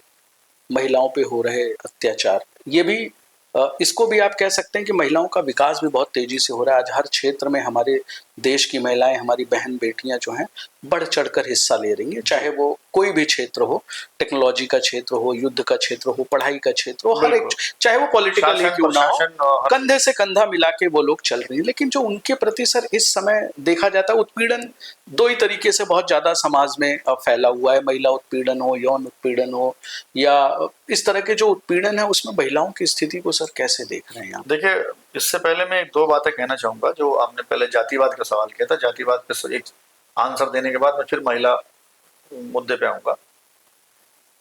भारत में यूरोपियन कल्चर जब एंटर किया जी, तो शहरीकरण, उदारीकरण, मॉडर्न एजुकेशन और वैज्ञानिक सोच जैसी चीजें आना शुरू हुई भारत में। ऐसा नहीं कि उनसे पहले परिचित नहीं थे, परिचित थे, परंतु परंपरागत समाज था। जैसे जैसे भारत में एजुकेशन बढ़ेगी, शहरीकरण बढ़ेगा और लोगों की भागीदारी बढ़ेगी, जातिवाद के जो बंधन है वो कमजोर होंगे, ये सर्वाइव नहीं करेगा। बस एक बात को जरा बड़े नजरिए से देखना होगा, जाति टूट रही है, अंतर जातीय विवाह हो रहे हैं, अंतर धार्मिक विवाह भी हो रहे हैं, इंटर कल्चरल भी हो रहे हैं। पंजाब का लड़का तमिलनाडु में शादी कर रहा है, तमिलनाडु का लड़का हरियाणा में शादी कर रहा है, हरियाणा का लड़का बिहार में शादी कर रहा है, बिहार की लड़की गुजरात में शादी कर रही है। ये देन है मॉडर्न एजुकेशन की। अगर हमारे बच्चे IIT, IIM, हमारे जितने संस्थान हैं, आयुर्विज्ञान संस्थान है, वहां पढ़ रहे हैं, तो एजुकेशन ने उनको बता दिया है कि सारी चीजें एक हैं और वहां वो चीजें टूट रही हैं। तो जो बढ़ रही है चीजें, वो लोग बढ़ा रहे हैं उस चीज को जिनको वो चुनौती लग रही है कि ये शायद हमारा कुछ खतरे में पड़ रहा है, समाज खतरे में पड़ जाएगा। भारत में जो ऑनर किलिंग की शुरुआत हुई, या जो डिसरेस्पेक्ट करना लोगों को पब्लिकली कास्ट बेस पे करना, ये लोग अपने हिसाब से प्रतिक्रिया दे रहे हैं, जो इग्नोरेंट लोग हैं जी। अल्टीमेटली आज नहीं तो कल इसको इरेडिकेट होना होगा, खत्म होना होगा। हमारे पास कोई विकल्प है नहीं जी। अगर हमने मॉडर्निटी को अपना लिया है और हम मॉडर्न होना चाहते हैं, अपने घर में सब चीजों में बदल रहे हैं, हमारा सिस्टम बदल रहा है, तो फिर ये सिस्टम भी बदलेगा। ये ज्यादा दिन प्रवेल नहीं करेगा। बस इसका एक थोड़ा सा, कभी ये थोड़ा सा स्लो हो जाता है, कभी तेज हो जाता है, और कुछ ताकतें भी काम करती रहती हैं उसको बढ़ावा देने के लिए। रही बात स्त्री विमर्श की, असल में जिस विमर्श की आप बात कर रहे हैं वो दलित और स्त्री विमर्श है। ये बहुत पुराना विमर्श है भारत में। इन दोनों को मिलाकर देखा है तो दोनों एक है, विमर्श है, पूरक है।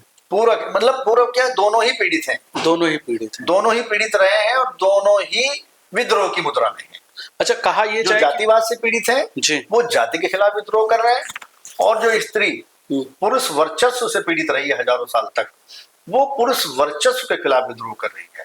और जितनी भी घटनाएं हम देख रहे हैं जी, विद्रूप की घटना को छोड़ दीजिए, अपराध की घटना को छोड़ दीजिए, जो फीमेल आगे आ रही है वो उस बंधन का प्रतिकार कर रही है, वो इस रेस्ट्रिक्शन का प्रतिकार कर रही है कि अब रेस्ट्रिक्शन न दिए, मुझे खुद मुख्तार होने दीजिए, मुझे खुद का स्वामी, अपनी आवाज उठा रही है, अपनी आवाज उठा रही है। वो असल में सेल्फ इंडिपेंडेंस की आवाज है, सेल्फ डिपेंडेंस। जो इतने दिनों से आवाज वो दब रही थी, अब वो कहती है कि नहीं, अब हमारे अंदर वो एजुकेशन आ गया, हम भी अपनी आवाज और वो बात कह सकते हैं। मॉडर्न एजुकेशन है, वो जो मॉडर्न शहरीकरण है, उदारीकरण है, ग्लोबलाइजेशन है और मीडिया है, चाहे वो प्रिंट मीडिया हो चाहे वो इलेक्ट्रॉनिक मीडिया है, वो उसके सपोर्ट में खड़ा है। और पूरा बाजार उस पूरे सिस्टम को सपोर्ट कर रहा है।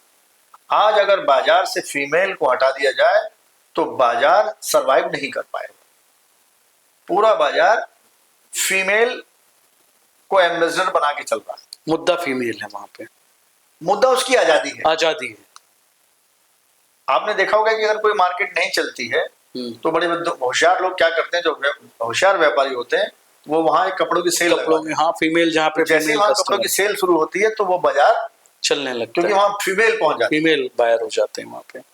आप एक फिल्म, भारत में एक फिल्म बनी है, बहुत खूबसूरत फिल्म बनी है, मंडी जी, शबाना आजमी और तमाम उसमें कलाकार है। वो मंडी फिल्म आप देख लें तो आपको इन सारे सवालों का जवाब मिल जाएगा कि ये एक्चुअल में हो क्या रहा है समाज में। तो ये उनका एक प्रतिकार का तरीका है, और जो प्रतिकार को नहीं झेल पाते वो थोड़ा सा उसके स्वरूप को बदल देना चाहते हैं। सर अच्छा, आपने बड़ी गंभीर बात कही है सर। ये बताइए कि जैसे हम कल्चर को, मतलब बाहर के वेस्टर्न कल्चर को अडॉप्ट भी करना चाहते हैं, अपनी घर की महिलाओं को आगे बढ़ते हुए भी देखना चाहते हैं, हम ये भी चाहते हैं कि हमारी बेटी आईएएस बन जाए, पीसीएस अधिकारी बने, बड़ा नाम हो, फेम हो, लेकिन जब उसकी व्यक्तिगत स्वतंत्रता की बात आती है तो हम उसके ऊपर हावी हो जाते हैं। समाज क्यों नहीं स्वीकार कर पा रहा है? आखिर आप अपनी बेटी को, अपनी बहुओं को उनकी आज़ादी से क्यों रोकते हैं भाई? एक तरफ आप चाहते हैं कि हमारी बेटी बड़ी अधिकारी बन जाए, बड़ा नाम करे, पॉलिटिकल फेमस हो जाए, फिर आप उसके ऊपर अंकुश भी लगाना चाहते हैं। देखिए, बहुत अच्छा सवाल किया आपने। जब हम अपने बच्चों को मार्केट ले जाते हैं तो उनको कहते हैं कि बेटा बेकरी की शॉप में जो पसंद का बिस्किट, नमकीन, केक, पेस्ट्री जो लेना अपनी पसंद से ले लो जी। फिर हम गारमेंट्स दिलाने जाते तो कहते हैं अपनी पसंद से ले लो जी। फिर हम उनकी एजुकेशन की बात करते हैं तो कहते हैं अपनी पसंद से ले लो। हाँ, राइट दे देते हैं वहां पे कि क्या करना है। Right to selection. यस। फिर Right उसमें to क्यों नहीं choice. सर? फिर जो पूरी लाइफ जीनी है उसमें क्यों नहीं सिलेक्शन है सर? वहां पर थोड़ी सी दिक्कतें लोगों को आ जाती है, वो कंसेप्ट को समझ नहीं पाते। कंजम्पशन जब हम करते हैं, उपभोग जब हम करते हैं, तो हमारे दिमाग में शो ऑफ का कंसेप्ट होता है कि हम प्रदर्शन करें, हमारा बच्चा अच्छे कपड़े पहने, अच्छी भोजन करे, अच्छी गाड़ी में घूमे, अच्छी चीजों का इस्तेमाल करे, और हम उनको बोस्टिंग करके बताते हैं। कहीं ना कहीं वहां जब वो मामला सिलेक्शन का आता है, पर्सनल चॉइस का आता है जी, वहां हम रेस्ट्रिक्ट हो जाते हैं। हाँ वही मैं कह रहा हूँ, क्योंकि उसके बैकड्रॉप में हमारे जो पुरानी मानसिकता है समाजों के बारे में, समाज के बारे में, जी जी जी, वो फीड है हमारे अंदर, उसका सॉफ्टवेयर अंदर से फीड है, तो वो सॉफ्टवेयर रिएक्ट करता है। कहीं ये तो नहीं है कि समाज क्या कहेगा, आदमी फिर उसी में फंस जाता है। पक्का, पूरी तरह से हाँ, कि हमारे वो क्या कहेंगे, हमारे जाति वाले क्या कहेंगे, हमारी बिरादरी के लोग क्या कहेंगे। वो जो सोशल प्रेशर है, हाँ, वो सोशल प्रेशर में हम लोग उस सिलेक्शन को करने का फ्रीडम ही छीन लेते हैं। और ऐसा नहीं है कि सभी समाजों में हो रहा है, धीरे धीरे हो रहा है, क्योंकि परंपरागत समाज है और जितने नए साधन हैं, जो चॉइस वाले चीजें आई हैं, वो अभी 100-200 साल में आई। पहले सिलेक्शन कोई और कर रहा था हमारे लिए जी, माता पिता कर रहे थे, समाज की दिशा कर रही थी, धर्म कर रहा था, संस्कृति कर रही थी। तो अब समाज, धर्म और संस्कृति साइलेंट हो गई है और वो सारी सत्ता इंडिविजुअल के पास आ गई कि अब मैं सेलेक्ट करूंगा। आपने देखा होगा कि पहले जमाने में एक पर्टिकुलर टाइप का एक आदमी हमारे गांव में होता था, तो वो शादी करने भी वही जाता था, वही सिलेक्शन करने के लिए जाता था। आज उन सबकी भूमिका खत्म हो गई जी। तो वो सारी भूमिका पूंजीवाद ने इंडिविजुअल को सौंप दी और सामाजिक संस्थाओं का रोल खत्म हो गया जी। तो समाज घबरा गया कि हमारा होगा क्या, उनको पतन दिख रहा है अपना। हाँ, उनको लग रहा है कि हमारा रोल छीन गया। धर्म को लग रहा है कि हमारे नियंत्रण से बाहर हो गए, संस्कृति को लग रहा है कि ये समाज हमारे नियंत्रण से बाहर हो गया, परिवार को लगता है कि ये व्यक्ति हमारे नियंत्रण से बाहर हो गया, और सिस्टम तो खैर सपोर्ट करता है, गवर्नमेंट सिस्टम तो सपोर्ट करता है, गवर्नमेंट तो कानून बना रही है, सुप्रीम कोर्ट भी फंडामेंटल राइट की मतलब आजादी दे रहा है, संविधान गारंटी देता है। मगर जो सामाजिक संस्थाएं हैं, धार्मिक संस्थाएं हैं, सांस्कृतिक संस्थाएं हैं, उनको लग रहा है कि धर्म, समाज और संस्कृति खतरे में। उनको लग रहा है संस्कृति खत्म हो रही है, लेकिन जबकि संस्कृति तो खत्म होती नहीं। देखिए, अगर हम इन सारी चीजों के बजाय मानवीय संबंधों को समझ लें जी, तो कोई चीज खतरे में नजर नहीं आएगी। नहीं, कभी खतरे में हो ही नहीं सकती, हो ही नहीं सकती। कहां से खतरा होगा? समाज का आधार तो मानवीय संबंध जी। मगर यहाँ एक खतरनाक चीज ये प्रवृत्ति ये बढ़ती जा रही है कि इस भौतिकवाद में, इस पूंजीवाद में मानवीय संबंध भी खतरे में आ गए। ये बात बड़ी खतरनाक है और ऐसी घटनाएं देखने को मिल रही हैं, ऐसी आपराधिक घटनाएं देखने को मिल रही हैं कि हमारा समाज, खासतौर से उत्तर भारत में, यौन अपराध और आर्थिक अपराध, दो अपराध मेजर हैं जी, टॉप पे आ गए हैं। आज हमारे देश में दस्यु समस्या नहीं, बिहार, उत्तर प्रदेश, सही बात, दस्यु खत्म हो चुके, जो गैंग्स से वो भी खत्म हो गए बेहतर कानून व्यवस्था की वजह से। जो संगठित अपराध है उस पर भी नियंत्रण लग गया। मगर अब हो क्या गया है, आर्थिक अपराध और यौन अपराध ये चरम पर है। तो ये सामाजिक समस्या है, इसका जो जड़ है कहीं ना कहीं समाज में छिपी है, सरकार इस पर नियंत्रण नहीं कर सकती। और सामाजिक इश्यूज पे राजनीतिक, अगर कोई महिला अपने पति को हत्या कर दे रही है, ड्रम में डाल के जमा दे रही है, तो सरकार इसमें क्या कर सकती है? सही बात है, ये तो सामाजिक इशू अगर है। कोई लिव इन में रह रहा है, जी एक फ्लैट में रह रहे हैं, 6 महीने से आराम से रह रहे हैं, संविधान भी उसको कहता है कि ठीक है आप रह सकते हैं, सुप्रीम कोर्ट भी कहता है रह सकते हैं, इंटरवीन करने की पावर नहीं, और अचानक वो लोग आके एक दूसरे को मारने लगे, तो इसमें संविधान क्या करेगा? सही बात तो है। अब चीजें समाज, संस्कृति, धर्म और संविधान या न्याय व्यवस्था केंद्रित न होकर व्यक्ति केंद्रित हो गई, और ये व्यक्ति को तय करना है कि वो किस तरह से उनका इस्तेमाल करे। कहीं ना कहीं व्यक्ति कुंठित हो गया। सर, आपने अपनी बातों में एक लिव इन रिलेशनशिप को कहा है, बड़ा गंभीर मुद्दा है, गंभीर मुद्दा देश के लिए है। हालांकि जब हम वेस्टर्न कल्चर में जाते हैं तो ये बड़ी नॉर्मल चीज़ है, वहाँ कोई ये डिस्कशन का सब्जेक्ट नहीं होता है। शायद उनके कल्चर या उनकी जो स्थितियां हैं वो उसको सपोर्ट करती हों। भारतवर्ष के अंदर लिव इन को, खास करके उत्तर भारत के अंदर लिव इन रिलेशन को एक अच्छी मतलब दृष्टि से नहीं देखा जाता है कि लिव इन रिलेशनशिप है। उसके पीछे ये है कि लोग कहते हैं कि पहले के समय में शादियां जब होती थी या लोगों का मेल मिलाप होता था तो लोग कहते थे कि हमने शादी वाले दिन वाइफ को देखा। आज के समय में लोग जस्टिफिकेशन लिव इन को इसलिए देते हैं कि हम एक दूसरे को समझना चाहते हैं, शायद इसीलिए एंगेजमेंट किया जाता है। आप कैसे देखते हैं सर इस लिव इन रिलेशनशिप को, किस तरफ जा रहा है मतलब ये लिव इन रिलेशनशिप? यूरोप में पहले मॉडर्निज्म आया जी, तो मॉडर्निज्म में डेमोक्रेसी, भाईचारा, लोकतंत्र, संविधान, बोलने की आज़ादी, बात कहने की आज़ादी, रहने की आज़ादी, खाने की आज़ादी, पीने की आज़ादी आई। उसके बाद पोस्ट मॉडर्निज्म आया, उत्तर आधुनिकता काल। उत्तर आधुनिक काल में कुछ ऐसी चीजें फ्रंट पे आई जिनका दायरा थोड़ा सा निजता से जुड़ा हुआ था। वो निजी चॉइस थी, निजी संबंधों का मामला था। उसमें कुछ चीजें ऐसी पिक्चर में आने लगी जिसमें लिव इन, एलजीबीटी कम्युनिटी और तमाम तरह की जो चीजें आजकल चल रही हैं वो सब एग्जिस्टेंस में आ गई। वेस्टर्न मार्केट ने उसको हवा देना शुरू किया। उनके लिए वो कोई खराब चीज नहीं है जी, उनका एडॉप्शन है, टैबू नहीं है, वो हाँ अडॉप्ट कर लिया उन्होंने और वो उसको फ्लोरिश करने के लिए भी काम कर रहे हैं। दिक्कत कहाँ है? दिक्कत है सांस्कृतिक समाजों में, परंपरागत समाजों में दिक्कत आ रही है। देखिए, परिवार जो है दायित्व तो डालता है, जिम्मेदारी डालता है जी। वो जो 7 फेरे होते हैं वो 7 वचन होते हैं। हर फेरे में एक फिल्म आई थी नदिया के पार जी, सचिन जी थे उसमें, सचिन और जो भी कलाकार हाँ, उस फिल्म में थे, वो बहुत भारत की, बहुत या उत्तर भारत, बिहार, यूपी की वो बहुत लैंडमार्क फिल्म है जी।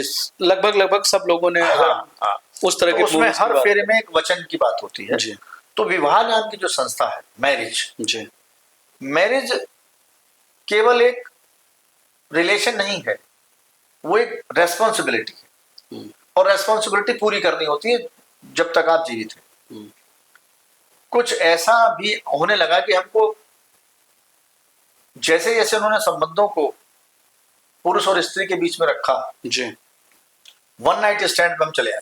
जी, और वन नाइट स्टैंड पे हम लोग चले आए तो इसका मतलब ये हुआ कि हमें रेस्पॉन्सिबिलिटी कोई नहीं निभानी। जी, परिवार जो जाना जाता है, शारीरिक संबंधों के लिए भी जाना जाता है, संतानोत्पत्ति के लिए भी जाना जाता है, जीवकोपार्जन के लिए भी जाना जाता है, अपने माता पिता या पत्नी बेटे को किडनी दान करने के लिए भी जाना जाता है। सही बात है, समर्पण के लिए भी समर्पण जाना के लिए जाता है, भी जाना त्याग जाता के है। लिए भी जाना जाता है। अब ये जो नया मॉडल बन रहा है जी, इसमें केवल डेफिनेशन बदल गई है, केवल एक ही पर्पज इसमें रह गया है और बाकी पर्पज का विलोप हो रहा है। ये वो लोग हैं मेरे हिसाब से जो जिम्मेदारियां पूरी करने में कॉम्पिटेंट नहीं है, भाग रहे हैं अपनी जिम्मेदारी, भाग रहे हैं और केवल वन एस्पेक्ट ही उनके पास बचा हुआ है, दूसरा एस्पेक्ट नहीं है। जब दूसरा एस्पेक्ट नहीं है तो वो जितनी भी जिम्मेदारियां हैं उनसे भागने का एक नया तरीका लोगों ने निकाल लिया। ये नया तरीका लोगों को आजादी, आप अपनी आजादी का इस्तेमाल करिए, परंतु जब भविष्य में तय होगा कि आपकी गति क्या होगी, आपको भी फेस करना पड़ेगा। जब अगर आप आज एक माँ, मैं आपको एक उदाहरण और देना चाहूंगा, आज हम बहुत चिंतित हैं कि एज ओल्ड होम हमारे बहुत बन रहे हैं। सही बात है, ओल्ड एज होम, तो ओल्ड एज होम अगर बढ़ रहे हैं, वृद्धाश्रम बढ़ रहे हैं, तो इसका कारण क्या है? अगर एक माँ आज जिसकी 30 साल की आयु है और अपनी लाइफ के लिए, अपने ग्लैमर के लिए, अपने आमदनी के लिए, अपने इनकम के सोर्स के लिए वो एक क्रैच में अपने बच्चों को भेजना पसंद करती है, तो अगर क्रैच बढ़ेंगे तो age old old age home भी बढ़ेंगे, आप उसको रोक नहीं सकते। सही बात है। क्योंकि आपके सामने टारगेट है आपकी आय, आपकी इनकम, आपका कैरियर। तो जब आपका बच्चा 30 साल बाद 25 साल बाद तैयार होगा तो उसके सामने भी उसका कैरियर, उसका इनकम और उसका ग्लैमर रेप्लिकेट होगा वो, तो वो जैसे रेप्लिकेट होगा। बिल्कुल, वो उसके लिए आपको त्याग देगा। वो तो प्रोसेस है। आपने जिसके लिए उसको त्यागा है जी, वही उसी के लिए वो आपको त्यागेगा। एकदम सही बात है, जो वो देख के बड़ा हुआ है। ये बातें सरकारों के दायरे में नहीं होती, समाज के ये दायरे। बातें समाज और इंडिविजुअल के दायरे में होती हैं। तो समाजों को और इंडिविजुअल को तय करना है। आप लिव इन में रह लीजिए, आप परिवार में रहिए, ये आपको तय करना है। अच्छा, शायद इसी आजादी इसके लाभ और हानि आप ही फेस करेंगे, कोई और फेस नहीं करेगा। सही बात है। ये डिमांड जरूर आएगी जब लोगों की संख्या बढ़ जाएगी, जब लोग हजारों लोग अविवाहित रह जाएंगे और जब वो अशक्त हो जाएंगे तो फिर एक नई डिमांड समाज में आएगी। सही बात है। एक नई चीज डिमांड में आएगी, नई चीज आएगी, क्योंकि समाज तो अनवरत चल रहा। समाज कोई वन नाइट स्टैंड नहीं है सोसाइटी, तो चलता ही रहेगा वो तो लगातार। कंटिन्यू करेगा। उसके रिजल्ट बाद में आते हैं, क्योंकि अभी हम केवल फल खा रहे हैं, उसके दूरगामी परिणाम है। दूरगामी परिणाम हमारे सामने अभी नहीं आ रहे हैं। इसलिए लोगों का चार्म उसकी तरफ बढ़ रहा है। राइट, लेकिन ये लोगों को सोचना चाहिए, भविष्य के लिए उनकी डेंजरस व्यक्तिगत आजादी पे हम सवाल नहीं उठा रहे, बट उनको रैशनली सोचना चाहिए। सही बात है। अच्छा सर, व्यक्तिगत आजादी का इस्तेमाल करने के साथ साथ उसके रिपरकशंस, उसके रिजल्ट्स और उसके जो कॉन्सिक्वेंसेस हैं उनके बारे में भी सोचना चाहिए। इसी से जुड़ा हुआ सर एक सवाल है हमारा कि आजकल न्यूक्लियर फैमिलीज बहुत तेजी से बढ़ रही हैं। लोग आज़ादी के लिए सोचते हैं कि न्यूक्लियर फैमिली रहेगी, छोटी फैमिली रहेगी। अब उसके पीछे रीज़न कुछ भी हो सकता हो। क्या मानते हैं सर, न्यूक्लियर फैमिलीज ज़्यादा कंफर्टेबल हैं या जो जॉइंट फैमिली है सर, किसको बढ़ावा मिलना चाहिए आज के समय में? देखिए, ऐसा है, ये सब कैपिटलिज्म की जो गति वो बड़ी विलक्षण होती है पूंजीवाद की। पूंजीवादी व्यवस्था हमारे जहाँ बहुत सारी समस्याओं का समाधान करती है, वो बहुत सारी नई समस्याओं को क्रिएशन भी करती है। जॉइंट फैमिली 40 साल पहले 5 भाई, 1 तौलिया, 1 बाथरूम, 1 साबुन, बहुत आसानी से हो जाता था, सब आसानी से हो जाता। हाँ, कहीं कोई भेदभाव, आज कहीं कोई दिक्कत नहीं। एक घर में 3 आदमी है, 4 आदमी, 3 बाथरूम, 3 गाड़ी, 3 फोन, 10 तरह के तौलिए, हाँ, 6 फोन, और बाकी चीजों का कितना आप घरों में देख लीजिए, मार्केट कितना सब भरे डाल रहा है जी। तो ये सबसे बड़ा संकट जो पैदा किया है इसने फैमिली पे, जॉइंट फैमिली पे पैदा किया। एक तरफ हम रिलेशन बना रहे हैं दूसरे लोगों के साथ, हाँ, और एक नया समाज बन रहा है। नए समाज, नए लोग, नया समाज बन रहा नए है, लोगों के नए साथ लोग जुड़ते हैं। यस, कि हम लोग ग्रुप पे जुड़ रहे हैं, यस, यूट्यूब पे जुड़ रहे हैं, फेसबुक पे जुड़ रहे हैं। सही बात है। मगर पूंजीवाद ने जो सबसे बड़ा विद्रूप पैदा किया है वो हमारे परिवार को, हमारे घर के अंदर ही तोड़ दिया। घर के अंदर तोड़ दिया। तो जब घर के अंदर तोड़ दिया तो निश्चित विवेक की आवश्यकता पड़ेगी लोगों को, और ये सोचना पड़ेगा कि ह्यूमन रिलेशन क्या है। ह्यूमन रिलेशन की समझ ही इसको बचा पाएगी। अगर आप बहते चले गए तो फिर आप सीधे हिंद महासागर में ही जाके रुकेंगे, कोई फिर समझ नहीं पा रहे हैं सर, समझ नहीं पा रहे हैं। अच्छा, उसका एक जीता जागता उदाहरण। और जो सैटेलाइट लिंक, हमारा तो अब तो सैटेलाइट लिंक भी टूटता जा रहा है। जी जी जी, जॉइंट फैमिली से मान लिया हम यहाँ आके बस गए, हाँ, दूर हो या गए। आप गोरखपुर से यहाँ आके, तो जी। सैटेलाइट लिंक तो बना हुआ है कम से कम। सही बात है, आप साल में 2 साल बाद 3 साल में जा तो रहे हैं वापस, जा रहे हैं। असल में पूंजीवाद ने लोगों को भ्रमित कर दिया है एकदम सही कि बात। शायद मनी, रिसोर्स और जो गैजेट्स हैं जी, वही सारी आवश्यकता आपकी पूरी कर देंगे, आपको समाज की आवश्यकता नहीं। तो जो रिप्लेसमेंट हुआ है, ये रिप्लेसमेंट फेक रिप्लेसमेंट है। ये चीजें आपको एफिशिएंसी तो बढ़ा रही हैं, बट जो ह्यूमन डिमांड है उसको भी पूरा नहीं करते, जो ह्यूमन गैप है उसको भी पूरा नहीं कर सकते। हमने शायद ये सोच लिया है कि अगर हम फाइनेंशियली कैपेबल हो गए हैं, हमारे पास कुछ गैजेट्स आ गए हैं, हमारे पास कुछ व्हीकल्स आ गए हैं, हमारे पास तमाम तरह की चीजें आ गई हैं, क्रेडिट कार्ड्स आ गए हैं, तो शायद हमको समाज की आवश्यकता नहीं है। ये इल्यूजन और भ्रम के अलावा कुछ नहीं। शायद उसी का सर एक जीता जाता उदाहरण है इस समय कि हम लोग गांव से शहर की तरफ आए, शहरीकरण हुआ, हमारी लाइफ में एडॉप्शन हुआ, लेकिन वापस से अब एक कल्चर आ रहा है ऑर्गेनिक चीजों पे, गांव पे। अब हम छुट्टी मनाने एक दिन हम ऐसे एडवेंचर पार्क में जाते हैं जहाँ पे गांव का कल्चर है, हम बच्चों को मड के अंदर वो मड एक्टिविटीज करवा रहे हैं। तो वापस से उसी सभ्यता में जा रहे हैं जिसको हम छोड़ के आए थे, बच्चों को वही दिखाना चाहते हैं। देखिए, ऐसा है, प्राकृतिकता और कृत्रिमता, जी, naturality and artificial. Artificial, yes, artificiality कितनी भी रिफाइंड हो जाए, वो नेचुरलिटी का मुकाबला नहीं कर सकती। रिप्लेस नहीं कर आज सकते। हमारे ड्राइंग रूम में ओरिजिनल प्लांट नहीं है, डुप्लीकेट प्लांट, एकदम सही बात है। डुप्लीकेट फ्लावर है। तो वो डुप्लीकेट फ्लावर चाहे कितना भी महंगा हो, चाहे आप उसको चाहे चाइना से मंगा लें, चाहे आप वो जापान से मंगा लें, चाहे फ्रांस से मंगा लें, वो खुशबू नहीं दे सकता। हमने ये समझ लिया कि शायद ये ब्यूटी बढ़ाता है, बट वो जो फील है, सुकून जो है वो नहीं दे पाएगा। दूसरी बात, मैं जब मूल बात है वो ये है, मनुष्य इवोल्यूशन में प्रकृति की गोद में पनपा है, पला है, बढ़ा है, यहां तक विकसित हुआ है। अचानक 200, 300, 400 सालों में कृत्रिमता हमारे सामने आ गई, इलेक्ट्रिक को प्रायोरिटी देना शुरू कर दिया। आज भी हमको बहता हुआ पानी, बहती हुई नदियां, झरने, हरे भरे पेड़ पौधे। आखिर हम कितनी बार आप मॉल जाएंगे, सही बात है, कितना परचेज करेंगे, वहां से दूर भाग रहे हैं अब हम लोग, कहाँ जा रहे हैं वहां तो पे? वो एक ऊब पैदा करता है, और जब ऊब पैदा करता है तो वो आदमी वापस उसी नेचुरलिटी की तरफ दौड़ता है, उसी तरफ जाएगा। शायद जैसे सर मौसम में एक उमस हो जाती है, वैसे ही जब हमारे समाज में आर्टिफिशियलिटी बहुत ज्यादा बढ़ गई, आर्टिफिशियलिटी की सेटिस्फेक्शन देने की लिमिटेशन है वो, राइट, वो लिमिटेशन अपने क्लाइमेक्स पे जा रही है। आप चाहे मोबाइल के साथ जिए, चाहे कंप्यूटर के साथ जिए, चाहे आप उनका व्यवसायिक उपयोग तो कर सकते हैं, टेक्निकल एक्सपेरिमेंट कर सकते हैं, सुकून आपको नहीं देंगे। सही बात, सुकून आपको प्रकृति की गोद में ही मिलेगा कि ह्यूमन बीइंग प्रोडक्ट है नेचर का, आर्टिफिशियलिटी का प्रोडक्ट नहीं है। हालांकि आज तो कुछ मूर्ख और सिर परे लोग आर्टिफिशियल ह्यूमन बीइंग को भी बनाना चाह रहे हैं, आर्टिफिशियल इंटेलिजेंस के माध्यम से मतलब आर्टिफिशियल मैन भी पैदा कर रहे हैं, वेटर पैदा करना चाह रहे हैं, रोबोट पैदा करना चाह रहे हैं, ह्यूमन को रिप्लेस करना चाह रहे हैं कुल मिला बट ये रिप्लेसमेंट हो नहीं पाएगा। कैसे हो सकता है सर? प्रयोग साबित होगा भविष्य में। यस यस यस यस, क्योंकि आप नेचर में जो इवॉल्व हुआ है लाखों साल में, उसका मुकाबला आप नहीं करा सकते। उसकी एफिशिएंसी बढ़ा सकते हैं आप, टेक्निकल एफिशिएंसी हो या उसकी दूसरी एफिशिएंसी है। वो लोरी जो सुनेगा बच्चा, वो माँ से ही सुनेगा।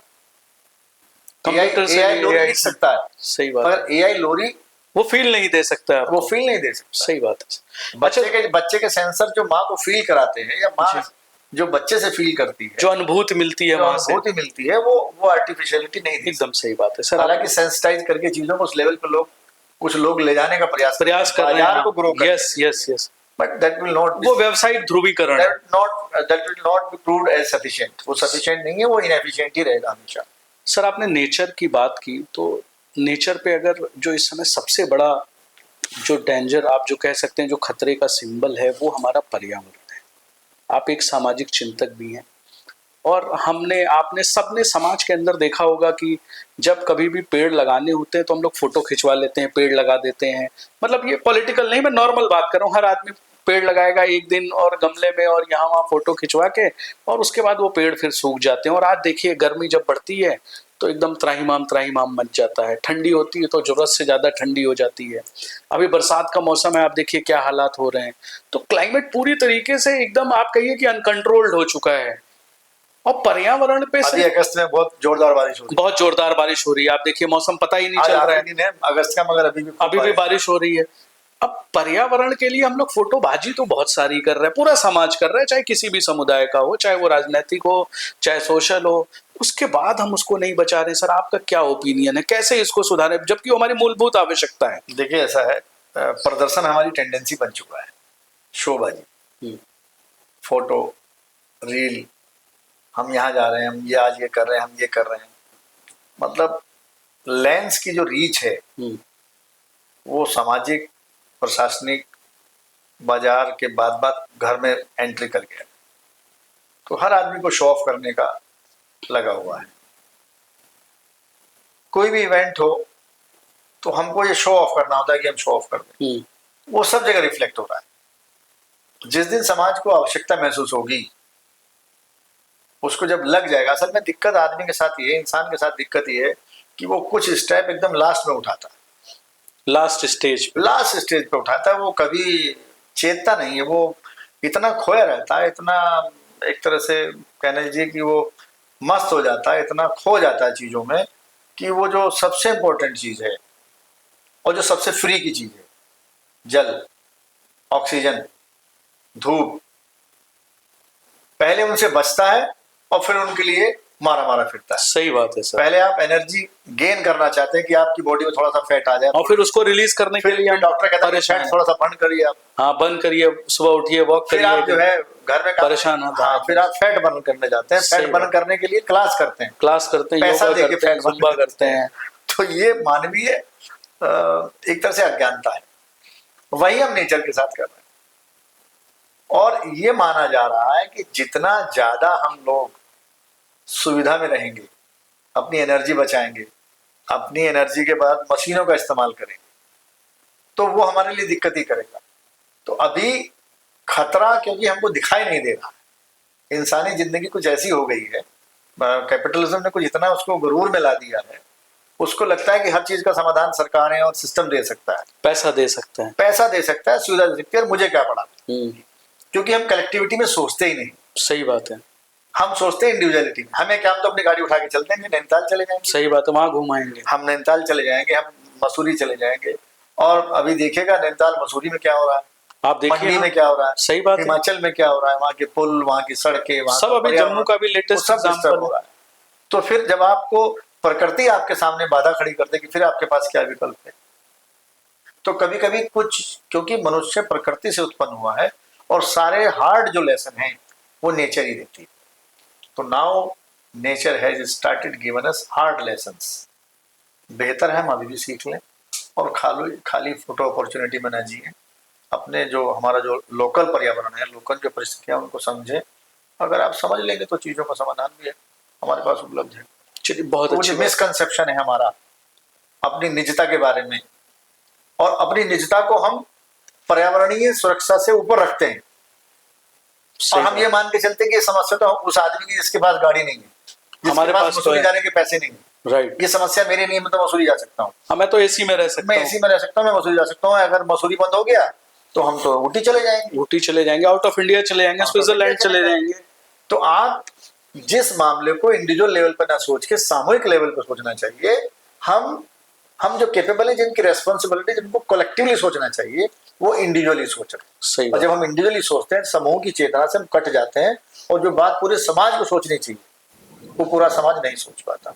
जब पूरा समाज नहीं सोच पाता तो सरकार भी नहीं सोच पाती। सही बात, क्योंकि सरकार भी हमारा रिफ्लेक्शन है, सरकार भी हमारे द्वारा चुनी गई है, तो वो आउटकम और रिजल्ट सामने नहीं आते। सही बात है सर। अभी तक हमने समाज पे बहुत सारा सर गहन डिस्कशन किया।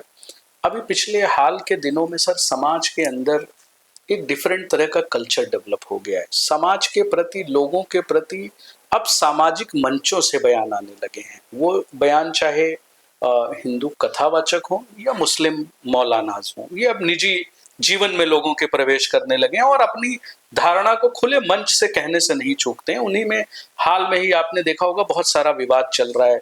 एक कथावाचक हैं अनिरुद्धाचार्य जी, उन्होंने महिलाओं के खिलाफ एक टिप्पणी की। वो टिप्पणी आप भी सुनी होंगी, आपने भी। तो आपको क्या लगता है सर, आपकी क्या राय है? क्या जो कथावाचक हैं उनके पास ये राइट्स है कि समाज के अंदर जो लोग हैं, जो एक, चाहे वो महिला वर्ग हो चाहे पुरुष वर्ग हो, उनके लिए अपनी अवधारणा वो प्रस्तुत कर दें, वो भी खुले मन से, जहां पे उनके लाखों करोड़ों फॉलोवर हो, जिसका समाज पे बहुत घातक असर होता है। क्योंकि भाई जब कोई फॉलोवर है तो वो आंख बंद करके गुरुओं को फॉलो करता है। देखिए, जो ब्रांड मार्केट में चल जाता है और उसको लोग स्वीकार करने लगते हैं, तो उस ब्रांड को अपनी रीच बढ़ाने के लिए मार्केटिंग करनी पड़ती है। रिलीजन पिछले 10-20 सालों में एक ब्रांड बन चुका है।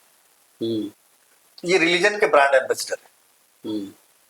तो क्योंकि रिलीजन के ब्रांड एम्बेसडर हैं और गलती से इनका सिलेक्शन जो है गलती से हुआ, इनका कोई एग्जाम तो हो नहीं, परीक्षा तो हुई नहीं, अचानक आए हैं लोग, अचानक आए हैं, तो इनको अपॉइंट किया गया कि आप ऐसे बयान दीजिए, और ये जो बयान दे रहे हैं आउट ऑफ सिलेबस दे रहे हैं। ये सिलेबस इनका है नहीं। हाँ, ये सिलेबस इनका तो क्षेत्र ही नहीं है, ये क्षेत्र नहीं है, राइट।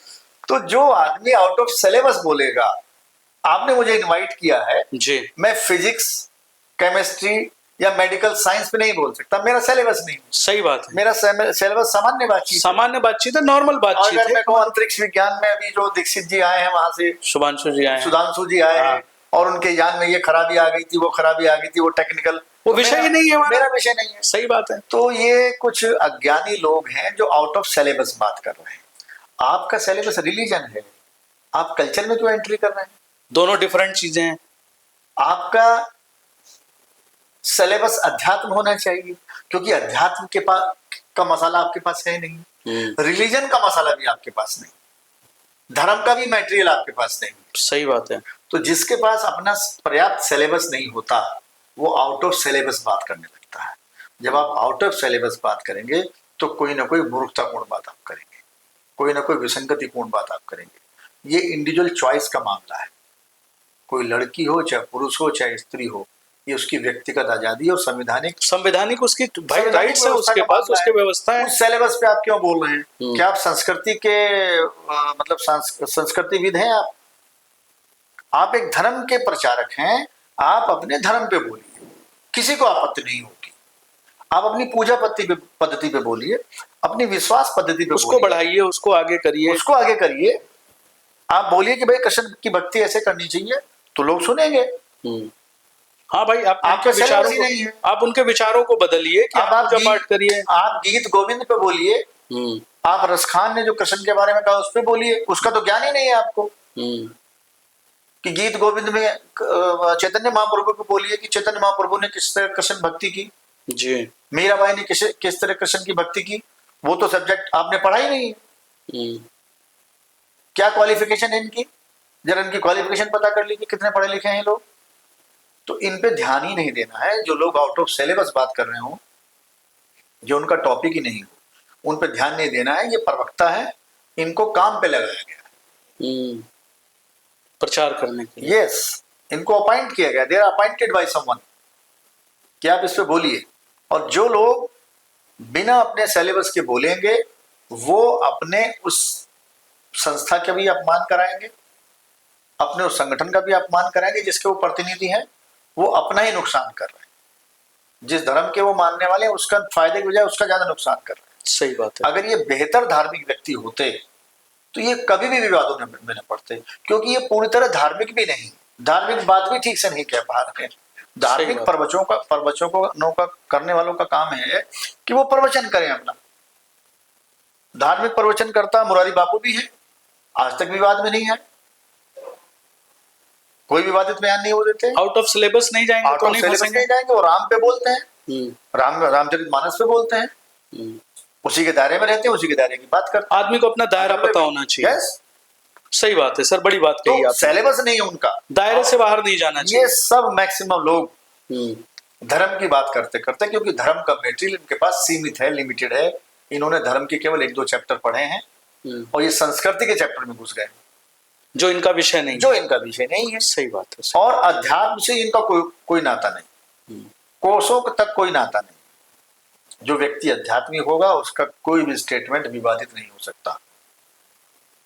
जो व्यक्ति धार्मिक होगा, अगर वो केवल धर्म पे बात करेगा, अपने धर्म पे बात करेगा, अपने धर्म की अच्छाइयों की अच्छी बातें बताएगा, कोई विवाद नहीं कर सकता उस पर, क्योंकि धर्म पूरी तरह निजी आस्था का विषय है। जितने लोग उसको मानते हैं, चाहे वो राम को मानते हो, चाहे वो कृष्ण को मानते हो, चाहे वो गणेश जी को मानते हो, चाहे वो पूरे समूह में मानते हो या पूरे प्रदेश में मानते हो, लाखों लोग मानते हो, करोड़ों लोग मानते हो, अगर आप उसी दायरे में रहेंगे किसी को कोई आपत्ति नहीं हो सकती। सही बात। अगर आप विवादित बात करने लगे, आउट ऑफ सिलेबस बात करने लगे, हमेशा दिक्कत होगी फिर। तो इनको इसी एंगल से देखिए कि जो व्यक्ति ये बात बोल रहा है, क्या वो उसका सिलेबस है जी, वो आउट, अगर वो सिलेबस है तो उसी को सुनिए। अगर आउट ऑफ सिलेबस कोई बोल रहा है तो उसको सुनने की आवश्यकता नहीं है। उसको अज्ञानी मानकर उसको माफ कर दीजिए, उस पर ध्यान ही मत दीजिए, अपनी ऊर्जा वहां मत लगाइए। सही बात, कोई मतलब नहीं। अच्छा सर, हम लोग समाज के बारे में बात कर रहे हैं। समाज में एक इस समय गंभीर एक मुद्दा सर नशाखोरी भी है युवाओं के बीच, और इस पे लगातार सरकारें भी काम कर रही हैं, समाज भी काम कर रहा है। लेकिन फिर भी कहीं ना कहीं जो हमारा युवा है, कहते हैं कि भारतवर्ष 65% युवाओं का देश है इस समय, लेकिन हमारा युवा तो कहीं और फंसता चला जा रहा है।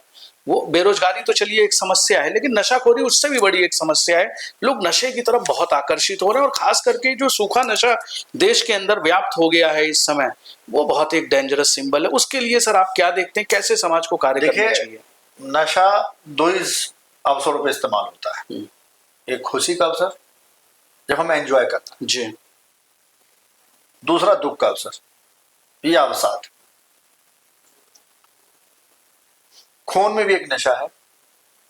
तो जो लोग अपने खुशी के व्यक्त करने के लिए, मेरे ख्याल से होली ऐसा त्योहार है कि अगर आप होली के दिन शराब ना भी पिए, भांग ना भी खाएं, तो भी आप होली को एंजॉय कर सकते हैं। एकदम वो सही, नेचुरल है, वो एकदम एंजॉय के मूड में रहते हैं, आप फ्री रहते हैं पूरी तरीके से। ये रिसेप्टर आपके रिसीव नहीं कर रहे। हाँ, जो फागुन है, सही बात। उसके जो आपके जो रिसेप्टर हैं, जो नेचर में वायु बहती है होली के अवसर पर जी, उसके रिसेप्टर आपने बंद कर दिए, वो काम करना बंद कर दिए, तो फिर आपको आर्टिफिशियल नशे की जरूरत पड़ती है। दूसरा नशे की जरूरत पड़ती है जब आदमी दुख में होता है, कष्ट में होता है, पीड़ा में होता है। कष्ट क्या है, दुख क्या है, पीड़ा क्या है? फाइनेंशियल कष्ट है, सफल होने का कष्ट है, या कोई दबाव है, पढ़ने का, लिखने का, कोई भी मानसिक दबाव हो सकता है। कोई भी मानसिक दबाव होता है। अगर समाज में मानसिक दबाव के विश्लेषण करने के पद्धति उपलब्ध नहीं, तो नशा एक टेम्पररी रेमेडी देता है, उसको अवॉइड करने के लिए, कुल दबाता रहता है बस। अब आज मैं एक टेंशन में हूं, मैं शाम को मैं बहुत तनाव है मुझे कि अब क्या करूं, सॉल्यूशन मेरे पास है, क्योंकि मैं सॉल्यूशन निकालना ही नहीं जानता। सही बात। क्यों नहीं जानता? मैंने बड़ों की बात सुनना बंद कर दिया, एडॉप्शन कम हो गई है, मैंने शेयर करना बंद कर दिया। तो जो अनुभवी लोग हैं उनकी बात आपने सुनना बंद कर दिया। अगर सुनते हैं तो आप उसको डिफाई कर, उस पर चलते नहीं। युवा पीढ़ी की सबसे बड़ी समस्या ये है, वो ज्वाइंट फैमिली से कटी, न्यूक्लियर में आ गई, न्यूक्लियर में आने के बाद भी अपने कमरे में बंद हो गई, अकेली हो गई, मम्मी पापा की भी नहीं सुननी है, क्योंकि उसे ये भ्रम दे दिया है कि वो तो पूर्ण ज्ञाता है। अब उसे सारा ज्ञान हो गया है। जैसे ही वो पहुंचा, कोटा में पहुंचा या मेडिकल कॉलेज में पहुंचा, इंजीनियरिंग कॉलेज में पहुंचा, वहां उसको दुनिया अलग दिखाई दी। थोड़ा सा प्रेशर आया तो अब उसको तत्काल समाधान उपलब्ध हो गया कि नशा थोड़ी देर के लिए आपको ये समाधान रिलैक्स कर देता है। होते होते होते आदमी उसका हैबिचुअल हो जाता है। जी। समाधान कभी, चाहे वो आर्थिक परमानेंट सोल्यूशन नहीं मिला, चाहे वो सामाजिक हो, चाहे वो व्यक्तिगत कष्ट हो, फिर उसका आदी हो जाता है। क्यों? समाज की जो भूमिका थी, समाज का जो रोल था, इंडिविजुअल ने अपने जीवन से कम कर दिया है।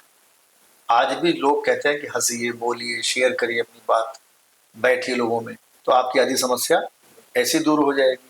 तो जो युवा है जी, कोई भी मानसिक तनाव, मानसिक दबाव वो झेल नहीं पा रहा है, पर्सनालिटी डिसऑर्डर, मानसिक अवसाद, तनाव, चिंता, और ये जो कॉम्पिटिटिव एज है, प्रतियोगिता, सफल होने का दबाव, सेलेक्ट होने का दबाव, पढ़ने का दबाव, और बड़े कॉम्पिटिटिव माहौल में सफल होने का दबाव, इन सब चीजों ने मेंटल स्टेट को बड़ा डिप्रेसिंग और बड़ा तनावपूर्ण बना दिया है। और युवा को लगता है कि शायद इसका एक रास्ता नशा है, इससे छुटकारा मिल सकता है, मगर छुटकारे के बजाय वो उसके चंगुल में फंसता जा रहा है। क्यों? क्योंकि हमने खुद ही, युवाओं ने खुद ही अपने बुजुर्ग, अपने बड़े, अपने शिक्षक, मार्गदर्शक, उनकी भूमिका खत्म कर दी, उनको सुनना बंद कर दिया। दूसरा समाज में रोल मॉडलिंग है जी, आज रोल मॉडलिंग फिल्मी दुनिया के लोग, आइडियोलॉजी जो है, आज जितने हमारे महापुरुष हैं, कितने युवा उनको पढ़ते हैं?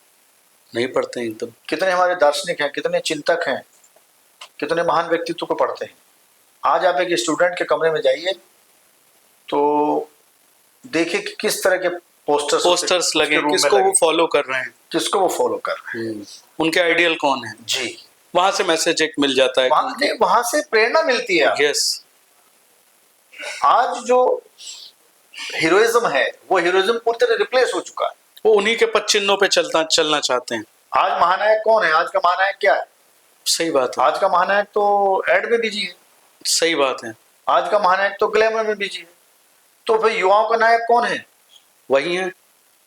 अब भारत का राष्ट्रीय आंदोलन तो चल नहीं रहा है, आंदोलन तो व्यक्ति के अंदर चल रहा है, सामाजिक राजनीतिक आंदोलन तो खत्म हो चुका है। खत्म हो चुका तो है। उस अंदर के राजनीतिक, ये अंदर का जो आंदोलन चल रहा है जी। व्यक्ति के व्यक्तित्व में, उसको सहारा देने के लिए कौन है आज?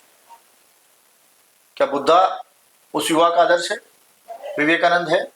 उनको गांधी पढ़ना है? नहीं चाहते हैं वो। अंबेडकर है? या अरविंद है? बड़ा चैलेंज है ये। या नेहरू है? या भगत सिंह है? या सुभाष बोस है? जी। तो जितने लोगों ने जटिल परिस्थितियों में अपने आप को सिद्ध किया, अपने आप को प्रूव किया, क्या वो आज हमारे आदर्श हैं? आज हमारे आदर्श हैं वो लोग जो ग्लैमर के आधार पर बहुत जल्दी सफल हो गए। सही बात है सर। वही हमारे मॉडल है, फाइनेंशियल रोल मॉडल, ये ग्लैमर के रोल मॉडल। तो जो समाज अपने रोल मॉडल सिलेक्शन करने में सावधानी नहीं बरतेगा, कॉपी करेगा उनको, और उसके पास ऐसे रोल मॉडल नहीं होंगे जो संकट के समय उसकी निजी तौर पर मदद कर सके, सही बात है, उसकी मानसिकता में अंदर प्रवेश करके उसको एक सहारा दे सकें, हेल्प कर सकें। तो अगर ऐसे व्यक्तित्वों का समाज में अभाव हो रहा है तो we are destined to face it. सही बात है सर। ऐसे रोल मॉडल हमने खुद खत्म कर दिए। ऐसी पुस्तकें हमारे जीवन में आज नहीं। हाँ, आजकल हम पुस्तकें भी अलग किताबें हमारे जीवन में नहीं, ना किताबें हैं, और जो हैं किताबें नहीं है, महापुरुष नहीं है, और समाज में जो दायित्व पूरा करते हैं बुजुर्ग बड़े लोग, उनकी भूमिका को हमने सीमित कर दिया। माता पिता हैं, उनकी भूमिका को भी हमने दायरा खींच दिया। मम्मी आप मुझे नहीं बताओगे मुझे क्या करना है, हाँ, मेरी पापा, आप पर्सनल मुझे लाइफ बताओगे, मेरी पर्सनल लाइफ है। तो जो पर्सनल स्पेस है, उस पर्सनल स्पेस ने एक लक्ष्मण रेखा आपके चारों तरफ खींच दी, आप एक एनसर्कल्ड हो गए हैं। तो जब आप एनसर्कल्ड हो गए हैं, आपने प्रवेश ही बंद कर दिया, विदिन तो अ बाहर से फैमिली। कोई अगर कम्युनिकेशन आ रहा है उसको कैसे रिसीव करेंगे? सही बात है, सही बात है। आप रिसीव कर ही नहीं पाएंगे। रिस्ट्रिक्ट कर जब दिया आप रिसीव नहीं करेंगे तो सॉल्यूशन कहाँ से आएगा? और आप सर्वज्ञाता तो है नहीं कि सारी सामाजिक परिस्थितियों की समझ आपको है, सारे आर्थिक परिस्थितियों की समझ आपको है, आप उसमें कोई समाधान निकाल सकते हैं। आपकी आयु कितनी? 18 है, 20 है, 22 है, 25 है, और आपने जितनी चीजें बाहर से आती हैं आपकी तरफ, आपने उन सबको रोक दिया है। तो फिर आप क्या करेंगे? फिर आप निर्णय सही नहीं ले पाएंगे, विश्लेषण नहीं कर पाएंगे। जब विश्लेषण सही नहीं कर पाएंगे तो फिर नशा ही बचेगा, जो लास्ट रिसोर्ट है आपका, जो आपको सुला दे, टेम्परेरी सोल्यूशन, फिर वो नशा ही बचता है, और धीरे धीरे आप उससे मुक्त नहीं होते, आप उसके शिकार हो जाते हैं। सही बात है। तो वो जो आत्महत्या, हताशा, निराशा, depression, personality disorder, personality split personality, ये सारी बीमारियां आज का ये समाज अभिशप्त होता जा रहा है उसको झेलने के लिए। सही बात। तो सर जो भी चाहता है कि वो इनका शिकार ना हो, उसको अपने माता पिता, बुजुर्ग, महापुरुष, धार्मिक पुस्तकें, नैतिक बातें, उनको जरूर अपनाना चाहिए, एडॉप्शन लेके आना चाहिए। अदरवाइज किसी छोटे बच्चे में और किसी बड़े व्यक्ति में, चाहे उसकी आयु कितनी हो, कोई फर्क नहीं, कोई डिफरेंस नहीं दोनों की रहेगा। गति समान होगी। सही आप बात। ये नहीं कह सकते कि इतना पढ़ा लिखा है, इतना एजुकेटेड है, ये इतना बड़ा मॉरल्स उसके अंदर है नहीं, तो फिर वो इसकी शारीरिक क्षमता कैपेसिटी इतनी है, उसका कोई मतलब नहीं। सही बात है। सर, हम लोगों ने सामाजिक मुद्दों पे बहुत बात की। अब एक जैसे आप खुद सचिवालय संघ के अध्यक्ष हैं, वहां पे किस तरह के आपके पास समस्याएं किस तरह के अंदर की आती हैं? सचिवालय के अंदर भी, एम्प्लॉइज के अंदर भी कंप्लेंट्स है। हम लोग तो बाहर से देखते हैं तो बड़ा मजा आता है, अरे सचिवालय है, लाइफ है, लग्जरी है, ग्लैमर है, सब कुछ है वहां पे। किस तरह की समस्याएं वहां पे आपके पास, किस तरह की समस्याएं जाती हैं? देखिए, दुनिया का कोई भी क्षेत्र समस्याओं से अछूता नहीं। एक समस्या का हम समाधान करते हैं, उसी समाधान के बाद कुछ समय बाद दूसरी समस्या का।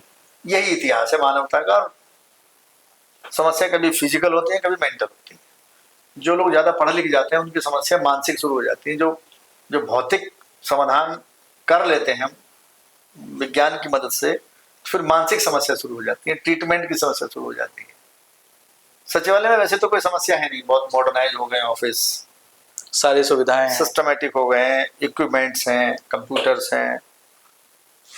अब और तरह की समस्या आती है, और उस समस्या हम लोग भी फेस करते हैं। जैसे व्यवहार की समस्या है, ट्रीटमेंट की समस्या है, फिजिकल प्रॉब्लम्स भी होती हैं, जो मतलब आधारभूत ढांचागत है, जल पानी की समस्या है, बिजली है, ये तमाम चीजें होती हैं। पर क्योंकि सरकार उसके लिए रेस्पॉन्सिबल है, उनके बहुत जल्दी समाधान हो जाते हैं, त्वरित समाधान हो जाते हैं, कोई दिक्कत नहीं होती। पर मेजर जो प्रॉब्लम्स होती हैं वह सर्विस सेक्टर में होती है, जैसे सेवा संबंधी मामलों की होती हैं, और कुछ निजी समस्याएं होती हैं। और हम हर तरह की समस्या फेस करते हैं। वहां पर जी, हर तो तरह उनका समाधान भी है तो हर तरह की समस्या भी है। हमने तो डिजिटल अरेस्ट की भी समस्या देखी, अच्छा हमने हनी ट्रैपिंग की भी समस्या देखी, और निजी झगड़े हैं, पारिवारिक समस्या भी देखते हैं लोगों की। क्योंकि आदमी कॉम्पिटेंट हुआ है पैसा कमाने के लिए, नौकरी में कॉम्पिटेंट हुआ है, वो हर फील्ड में कॉम्पिटेंट नहीं हुआ है। सही बात है। तो जो वो हर फील्ड में कॉम्पिटेंट नहीं है, तो वो प्रॉब्लम आने पे व्यक्तिगत समस्याएं उनके साथ भी वैसे ही हैं जैसे नॉर्मल आदमी के साथ। बिल्कुल है, तरह चाहे वो कॉर्पोरेट का आदमी हो चाहे सचिवालय का, सबकी समस्याएं हैं। शेयर करते हैं, कुछ लोग शेयर नहीं करते, क्योंकि हम सबको वेलकम करते हैं, किसी को डिनाई नहीं करते। तो हर तरह की समस्या हमारे पास आती है, जो सरकार से जुड़ी होती है उनका समाधान क्योंकि लिखा पढ़ी में होते हैं, हो जाती है। कुछ समस्या ऐसी भी है जो निजी समस्याएं होती है, तो उनके लिए हम ज्यादा मेहनत करनी पड़ती है। चलिए अच्छी बात है सर। कहा यह जाता है कि जैसे सरकारें आती हैं, सरकारें जाती हैं, सचिवालय के लोग वहीं रहते हैं, और कई बार सुनने में भी आता है कि अरे तो 5 साल के लिए हैं, फिर हम लोग तो परमानेंट हैं ही।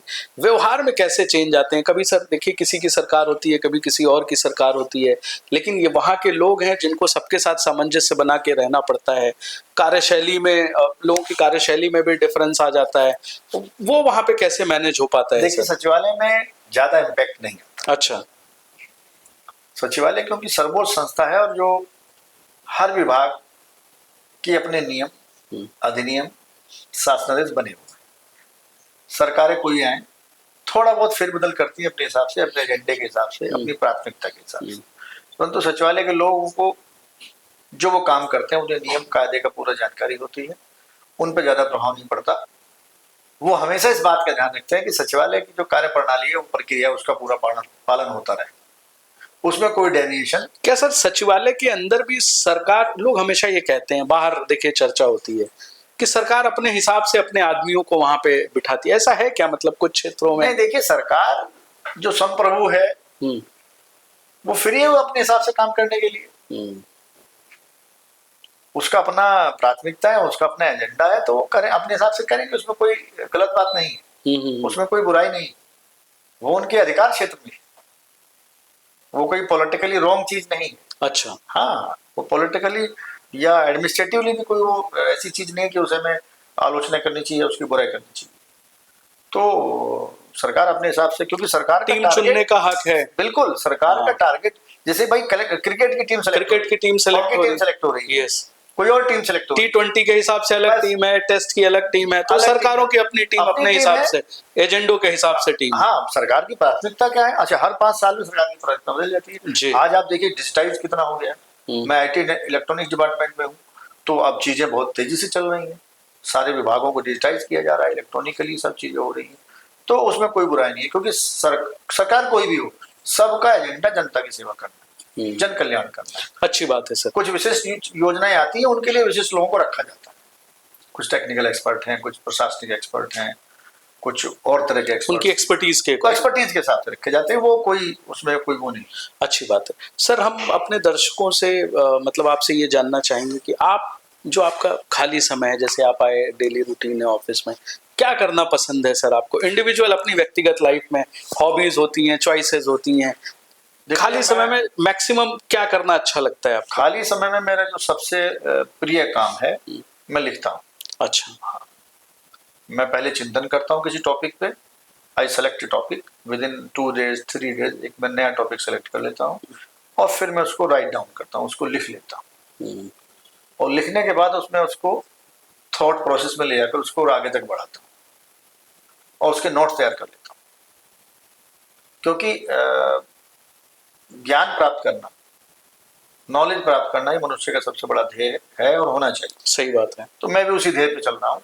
तो उस ध्येय में सबसे ज्यादा मेरा टॉप प्रायोरिटी वाला काम ये है। सेकंड नंबर पे मुझे नए जगहों पे घूमना पसंद है, ट्रैवल करते हैं, ट्रैवल करना पसंद है, घूमना पसंद है, प्रकृति के नजदीक जाना पसंद है, नेचर के क्लोज, बिल्कुल एकदम आई एंजॉय। और तीसरा जो मेरा है, मैं संगीत सुनना मुझे बहुत पसंद है। अच्छा अच्छा, गाने किस तरह के सर? म्यूजिक आप? म्यूजिक में हर तरह का, हर तरह के, मतलब लेटेस्ट, फोक, ओल्ड, हर तरह का म्यूजिक, और जो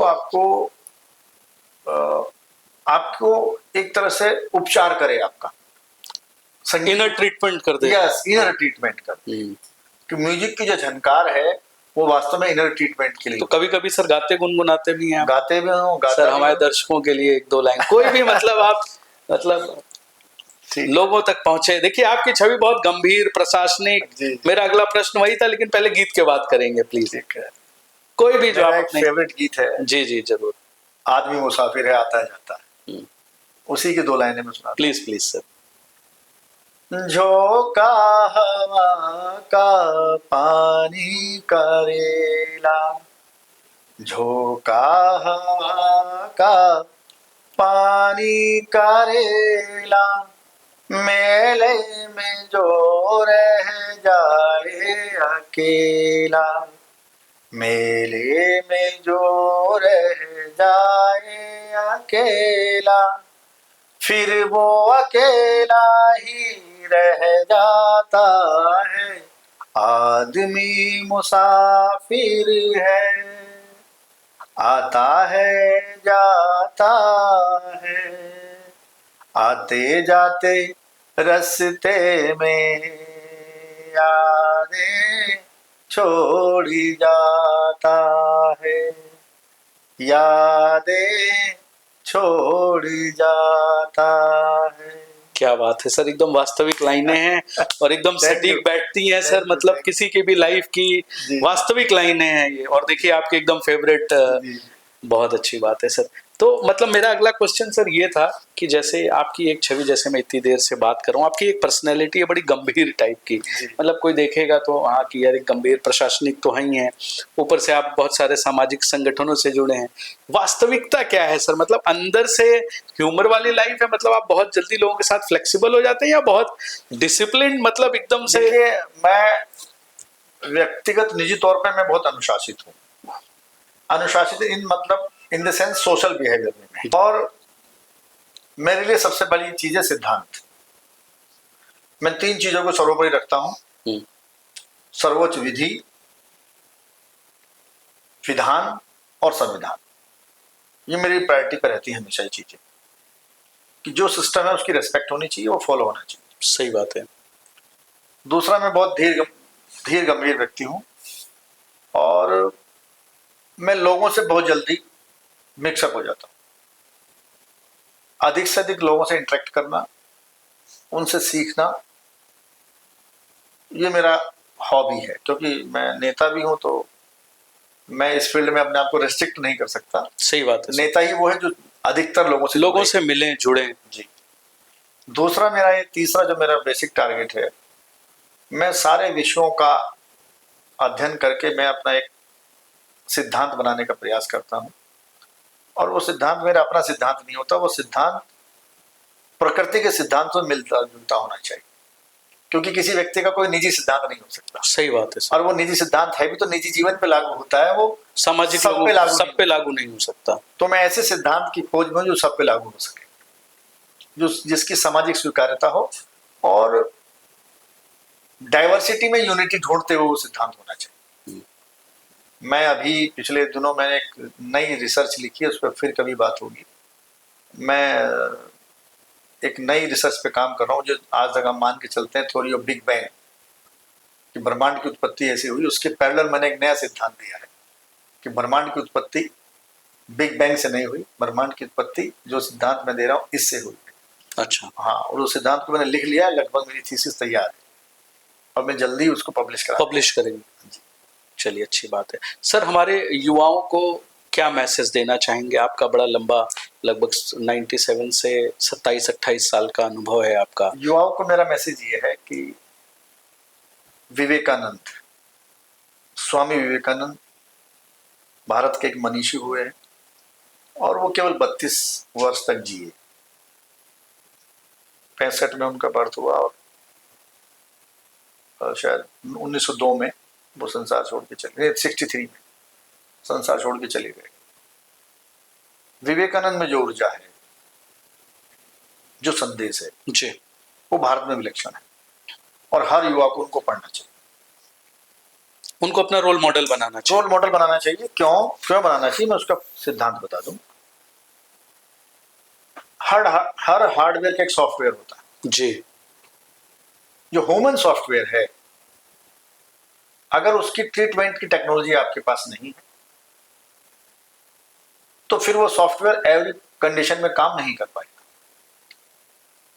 ह्यूमन सॉफ्टवेयर को भी एक दिशा निर्देश चाहिए, डायरेक्शन चाहिए, कमांड कहीं से आनी चाहिए। कमांड होना चाहिए, तभी वो वो वर्क कमांड करेगा। कभी कभी सॉफ्टवेयर में खत्म हो जाती है और वो कमांड वही दे पाते हैं जो महापुरुष होते हैं, जी जिन्होंने अपने आप को जिया हो, जिन्होंने जी। अपनी अंतर यात्रा पूरी की हो। जी। तो बुद्ध हैं, विवेकानंद हैं, ये ऐसी ही महान विभूति है। हम्म। तो हर युवा को अपना एक आदर्श रखना चाहिए। और चुनौतियां जो हैं, दुनिया की सारी चुनौतियां बुजुर्गों के लिए नहीं है, सही बात है। छोटे बच्चों के लिए नहीं है, हम्म। सारी चुनौतियां युवाओं के लिए। युवाओं के लिए, यंग लोग और युवा ही उन पे विजय फेस कर हासिल सकते करेंगे, हैं। Yes yes. वही उनको प्राप्त कर सकते हैं, वही उनसे लड़ सकते हैं। नेचर ने वो क्षमता केवल युवाओं को दी है और युवा को ये न सोचें कि एक फील्ड में वो सफल नहीं हो पाए तो दूसरे में सफल नहीं। सही बात। हताशा निराशा का युवाओं के जीवन में कोई स्थान नहीं है। नहीं होना चाहिए। और जैसे हम अपने मोबाइल में मोड चेंज कर लेते हैं, फोटो से वीडियो, वीडियो से कोई और मोड, युवाओं को मोड चेंज करने के लिए भी तैयार रहना चाहिए। रहना चाहिए।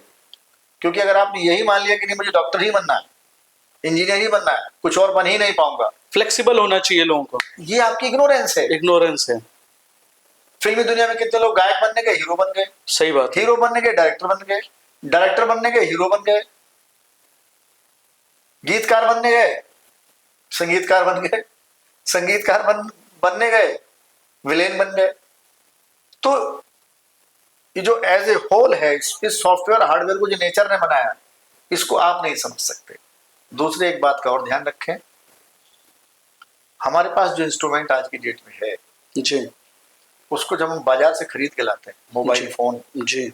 हम उसको 25 फीचर देख के लाते हैं और 25 फीचर के पैसे लेता है हमसे, और उसकी कैपेसिटी देख के लाते हैं कि ये 32 जीबी का है कि 64 जीबी का है। हाँ, कितना फास्ट तो वर्क पेमेंट हम करते हैं उसकी कैपेसिटी के और अकॉर्डिंग। फीचर के हिसाब से, राइट। और इस्तेमाल करते हैं केवल 4 फीचर और 25% कैपेसिटी। अपनी नीड के अकॉर्डिंग। तो आपको अभी अपनी फीचर और कैपेसिटी नहीं पता है, सही बात है। अनयूज्ड पड़े हुए हैं। सही बात है। तो ये मत समझ लीजिएगा कि केवल पूरा मोबाइल इस्तेमाल हो चुका है, अभी कुछ फीसदी हुआ है सर। कुछ फीसदी हुआ है केवल इस्तेमाल। अभी बहुत सारा स्पेस खाली पड़ा है, अभी बहुत सारी कैपेसिटी खाली पड़ी है। गंभीर बात है सर। यस। और एक बात और समझ लीजिए, इस वाले में तो स्लॉट दिया हुआ है एसडी कार्ड के लिए। जी।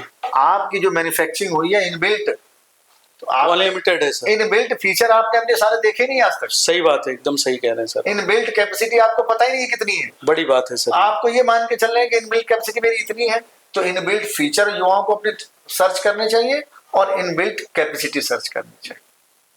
सही बात है सर, बहुत बहुत अच्छी बात जब है। आप इनबिल्ट कैपेसिटी और इनबिल्ट फीचर को एक्सप्लोर करेंगे जी। तो आपको अपने व्यक्तित्व की ऐसी ऐसी चीजें पता चलेंगी कि जो आपने कभी नहीं देखी होंगी। इंस्टिंक्ट तक तो हम पहुंचते ही नहीं है। मैं एक बात उदाहरण देता हूं क्योंकि ये बात एक उदाहरण से समझ में आ जाएगी। अगर इस कमरे में अभी कोई संकट आ जाए, आगजनी, पानी, बाढ़, छत टूट जाए, कुछ भी हो जाए, तो मेरी इंस्टिंक्ट जो भी बहुत कंफर्टेबली बैठी है, एक पर्टिकुलर टेम्परेचर पे आराम से सोफे पे बैठे हैं, अगर कोई संकट आ गया तो केवल इतना संकट आ जाए कि जीना और मरना है बस। जब लिए लग जाएगा कि 2 सेकंड में 5 मिनट में मरने वाला हूं, तो मेरी ऐसी इंस्टिंक्ट पैदा होगी, मैं ऐसा काम कर जाऊंगा, मैं शीशा तोड़ सकता हूं, मैं दीवार तोड़ सकता हूं, मैं इसी टेबल को उठाकर शीशे में मार सकता हूं, दरवाजे मार सकता हूं, दीवार भी तोड़ सकता हूं, हम चारों जो मिलके। तो इंस्टिंक्ट बहुत जटिल परिस्थिति में काम करती है। उस इंस्टिंक्ट को हमने कंफर्टेबल ले जाकर उसको सुला दिया है, वो डोरमेंट हो गई है, वो कहीं सो गई है गहरे में, अचेत अवस्था में अचेत अवस्था में सो गई है। एडवेंचर स्पोर्ट्स इसलिए युवाओं के लिए है कि वो एडवेंचर करें, घूमें फिरें। क्यों? आपकी इंस्टिंक्ट उससे डेवलप होती है। हाँ, इसीलिए सारे कार्यों में कहा जाता है आप तो युवा हैं, कर सकते आप तो हैं। युवा हैं, कर सकते हैं। वो आपको युवा का करना मतलब चाहिए। है, यस यस। वो इंस्टिंक्ट बनाए रखें। एकदम सही बात है। यूथ अपनी इंस्टिंक्ट को पहचाने कि उनके अंदर बेसिक इंस्टिंक्ट क्या है। खाली बाइक पे घूमना, मौज मस्ती, hotel, restaurant, mobile, film, camera, ये इंस्टिंक्ट नहीं है।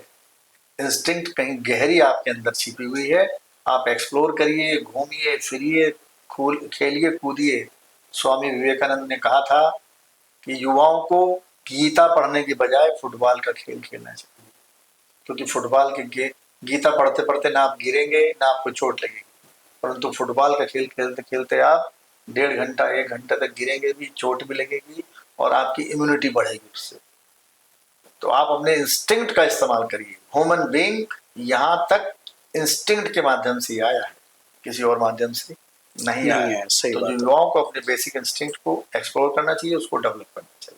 बहुत जब अच्छी बेसिक बात। इंस्टिंक्ट डेवलप हो जाएगी, संसार का कोई भी काम आपके लिए मुश्किल नहीं। बहुत सही बात सर, बहुत बड़ी बात। Thank you. तो ये आज सर हमारे साथ अर्जुन देव सर थे, जिन्होंने समाज के साथ साथ युवाओं के लिए बहुत अच्छा एक मैसेज दिया है कि आप अपनी कैपेसिटी को पहचानिए, जो आपके अंदर इनबिल्ट पावर है उसको पूरी तरीके से यूटिलाइज करिए और देश के नव निर्माण में अपना कंट्रीब्यूशन करिए। उन्होंने स्वामी विवेकानंद जी के कोट को भी आगे करते हुए कहा है। बहुत अच्छी बात है।